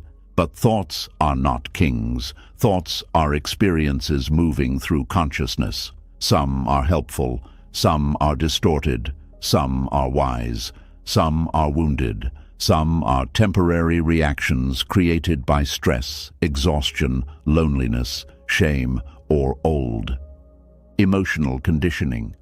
This is why wisdom requires listening without immediate surrender. The mind is capable of producing beautiful insight and terrible misinformation in the same afternoon. One moment it says, "You are capable of healing." Another moment it says, "Nothing will ever change." One moment it sees possibility. Another moment it sees catastrophe. One moment it feels hopeful. Another moment it feels doomed. The human mind shifts constantly because emotional states influence perception deeply. This is why emotional maturity is not learning how to stop the mind from speaking. It is learning how to hear the mind without becoming controlled by every sentence it produces. There is a calm strength that develops when you begin responding to thoughts differently. Instead of instantly reacting, you pause. Instead of immediately believing, you observe. Instead of collapsing into fear, you breathe. This pause changes everything, because within that pause, choice becomes possible. Without awareness, thoughts control behavior automatically. A person feels anxious, so they avoid. A person feels ashamed, so they hide. A person feels afraid, so they stop moving forward. But awareness interrupts automatic obedience. The mind speaks. And instead of immediately kneeling to it, you simply notice. That thought is here. This sounds small, but it is revolutionary, because now you are no longer fused completely with the thought. You are witnessing it. Witnessing creates space, and space creates freedom. Many people are terrified of their own thoughts because they believe having a thought means they secretly want it, believe it, or will eventually become it. But thoughts are often much more random, reactive, and emotionally conditioned than people realize. The brain constantly produces mental activity, memories, predictions, fears, associations, imagined scenarios, old emotional scripts. This is part of being human, but the suffering begins when every thought is treated like absolute truth. A person has one insecure thought and decides they are permanently inadequate, one fearful thought and decides life is hopeless, one intrusive thought and concludes something is wrong with them morally. But the appearance of a thought is not the same as reality. Clouds pass through the sky without becoming the sky itself. Thoughts move through awareness in similar ways. Some stay briefly. Some linger longer, some return repeatedly because certain wounds or fears remain emotionally activated, but none of this automatically means the thought deserves complete authority over your life. This is where many people become trapped. They think emotional freedom means never having negative thoughts again. So every time fear returns, they panic. I thought I healed. I thought I moved past this. Why is this still happening? But healing is not the permanent absence of difficult mental activity. Healing is developing a new relationship with mental activity itself, a relationship where the mind is allowed to speak, but not allowed to dominate everything. This distinction matters deeply, because trying to completely silence the mind often creates more mental noise. The harder people force thoughts away, the more aware of them they become. This is why anxiety becomes exhausting. The person is not only anxious, they are fighting anxiety constantly. They fear fear itself. They monitor every sensation. They analyze every emotion. They become hyper-aware of their own mental activity. Eventually, the mind feels unbearably loud. But what if peace does not come from forcing silence? What if peace comes from no longer being frightened by mental movement? This changes the entire emotional atmosphere inside the body. Now a fearful thought can appear without creating immediate catastrophe. Now doubt can arise without completely destroying self-worth. Now uncertainty can exist without triggering total panic, because the person finally understands something important. Thoughts are visitors, not rulers. This does not mean all thoughts should be ignored. Some thoughts contain important wisdom. Some reveal unhealthy patterns. Some warn about genuine danger. Some guide you toward meaningful change. But wisdom requires discernment, not automatic obedience. A healthy mind learns how to evaluate thoughts calmly instead of emotionally reacting to all of them equally. And this evaluation becomes easier when the nervous system is less afraid. Fear distorts mental interpretation. A frightened nervous system treats every uncomfortable thought like a threat requiring immediate action. But a calmer nervous system can pause and ask, is this thought actually true? Is this thought useful? Is this thought coming from wisdom or fear? Is this thought connected to exhaustion, shame, loneliness, or old emotional pain? Those questions create emotional intelligence. Without them, the mind becomes impulsive. Impulsive minds often mistake emotional intensity for accuracy. But intensity is not proof. A nightmare can feel intensely real while you are inside it. A panic attack can feel like death while the body is actually physically safe. Strong emotion affects perception. This is why thoughts created during emotional overwhelm should be approached carefully. A tired mind often speaks hopelessly. An ashamed mind often speaks cruelly. A frightened mind often predicts disaster. A lonely mind often assumes rejection. These thoughts may feel convincing because the emotional state beneath them is powerful, but feelings influence thinking. And once you understand this, you stop allowing every temporary emotional state to define your entire reality. This creates steadiness. Steadiness is not emotional numbness, it is emotional groundedness. Grounded people still experience fear, sadness, anger, insecurity, and uncertainty. But they are not dragged helplessly by every mental wave. They remain connected to deeper awareness beneath the thoughts themselves. This deeper awareness is quiet but powerful. It notices the thought without immediately becoming it. There is fear speaking. There is insecurity rising. There is shame moving through me. This kind of awareness softens emotional fusion. The person no longer says, "I am hopeless." Instead, they notice, "A hopeless thought is appearing right now." That small language shift changes identity completely, because now the thought is an experience, not a permanent definition. This is one reason mindfulness practices are so transformative. They teach people how to observe thoughts without immediately becoming consumed by them. Thoughts are allowed to rise and pass naturally instead of becoming endless internal emergencies. And perhaps this is what many people have been missing their entire lives. Permission to let thoughts exist without treating them like commands. A fearful thought can exist without controlling your choices. An insecure thought can exist without destroying your confidence. An angry thought can exist without forcing harmful action. A doubtful thought can exist without stopping your growth. This understanding restores inner authority, not through domination, through awareness. Awareness becomes the calm center from which you choose how to respond. And this is important because many people unconsciously hand leadership of their life to whichever emotion feels strongest in the moment.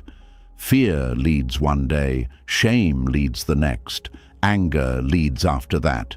Then exhaustion takes over.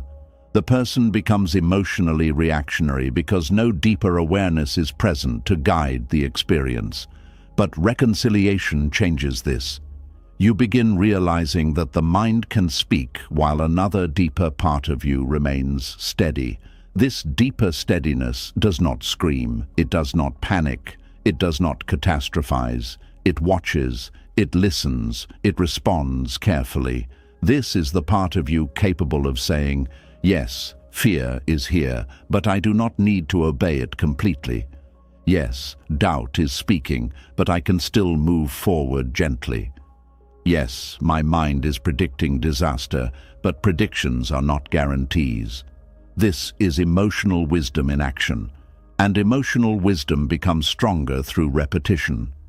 At first, the mind may still feel overwhelming because old habits run deeply. A person who spent years automatically obeying anxious thoughts will not instantly become calm overnight. But each time awareness interrupts automatic reaction, new emotional pathways form. The brain learns through repetition. Each pause matters. Each moment of non-reactivity matters. Each breath before panic matters. Each gentle refusal to believe every cruel thought matters. Slowly, the relationship with the mind changes. The thoughts may still come, but their authority weakens. This process resembles sitting beside a frightened child. If the child screams, you do not immediately burn the whole house down because of the fear. You listen calmly, you assess reality, you provide reassurance, you stay steady. The mind often needs similar leadership, not harsh suppression, not total surrender, steady guidance. This is why self-reconciliation requires both compassion and boundaries internally. Compassion allows the mind to speak. Boundaries prevent the mind from ruling everything. Without compassion, the inner world becomes emotionally hostile. Without boundaries, the mind becomes chaotic. Healing requires both. A person learns how to hear fear without letting fear decide their entire future. They hear insecurity without abandoning themselves. They hear sadness without concluding life is meaningless. This balance creates emotional adulthood. Because emotional adulthood is not the absence of difficult thoughts, it is the ability to remain grounded while difficult thoughts move through awareness. This becomes especially important during uncertainty. The mind hates uncertainty because uncertainty removes control. So the mind often responds by producing endless scenarios. What if it fails? What if I embarrass myself? What if I regret this? What if everything goes wrong? The mind believes prediction creates protection, but endless prediction often creates paralysis instead. A person waits for perfect certainty before acting, loving, resting, trusting, or changing. And because life rarely offers perfect certainty, the person remains stuck. But once you stop letting the mind rule through fear-based prediction, movement becomes possible again. You realize you do not need complete mental certainty in order to take the next step. Courage is not the absence of fearful thoughts. Courage is movement despite them.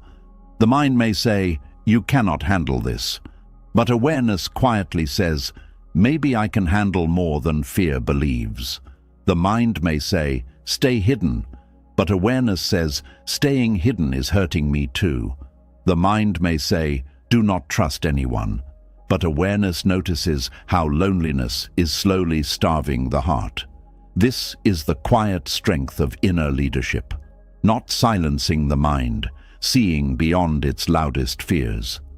Many people spend years trying to become mentally perfect before allowing themselves peace. They think they must stop all negative thoughts first, but the mind naturally produces contrast. Fear exists beside hope. Doubt exists beside courage. Grief exists beside gratitude. Peace does not require eliminating all uncomfortable mental activity.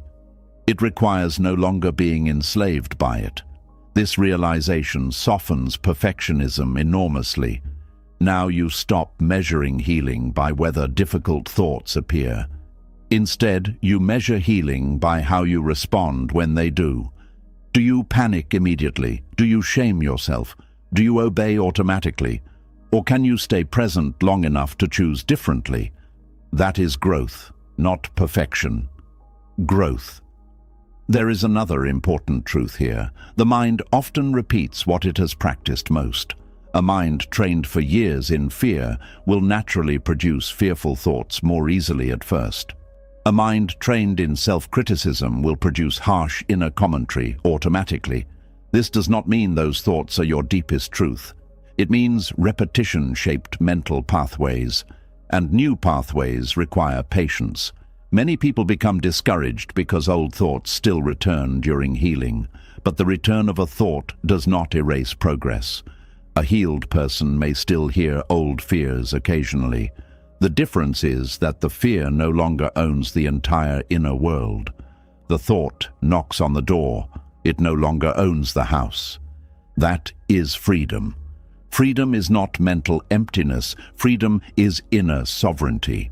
The ability to let thoughts exist without surrendering your whole identity and direction to them. And perhaps tonight, this understanding can begin changing the way you relate to your own mind forever. You do not need to destroy every fearful thought. You do not need to eliminate every doubt. You do not need to panic every time your mind becomes loud. You can let the mind speak without letting it rule. You can hear insecurity without becoming smaller. You can hear fear without abandoning your future. You can hear old pain without turning it into permanent identity. You can hear sadness without deciding life is hopeless. You can let thoughts rise and pass without chaining your worth to every sentence the mind produces during difficult moments. This is not emotional weakness. This is one of the deepest forms of emotional strength a human being can develop. Because the mind will always speak in some form. The real question is whether you will spend your life obeying every fearful voice inside you, or whether you will finally become steady enough to listen without surrendering your entire soul to the loudest thought in the room. And slowly, quietly, with patience and awareness, you begin discovering something life-changing. The mind may continue speaking, but you no longer belong to every thought it says. And maybe that is the deepest truth hidden beneath all of this. The mind was never meant to become your prison. It was never meant to be a battlefield where every thought becomes a war, every emotion becomes a problem, and every moment of doubt becomes proof that you are broken. Throughout this journey, you have seen how exhausting it is to fight yourself endlessly. You have seen how fear disguises itself as self-correction, how the inner critic often hides old wounds, how shame keeps reopening the same pain, and how peace begins the moment you stop treating your own humanity like an enemy. Real healing is not becoming perfect. It is becoming safe within yourself. It is learning how to sit beside your thoughts without drowning in them.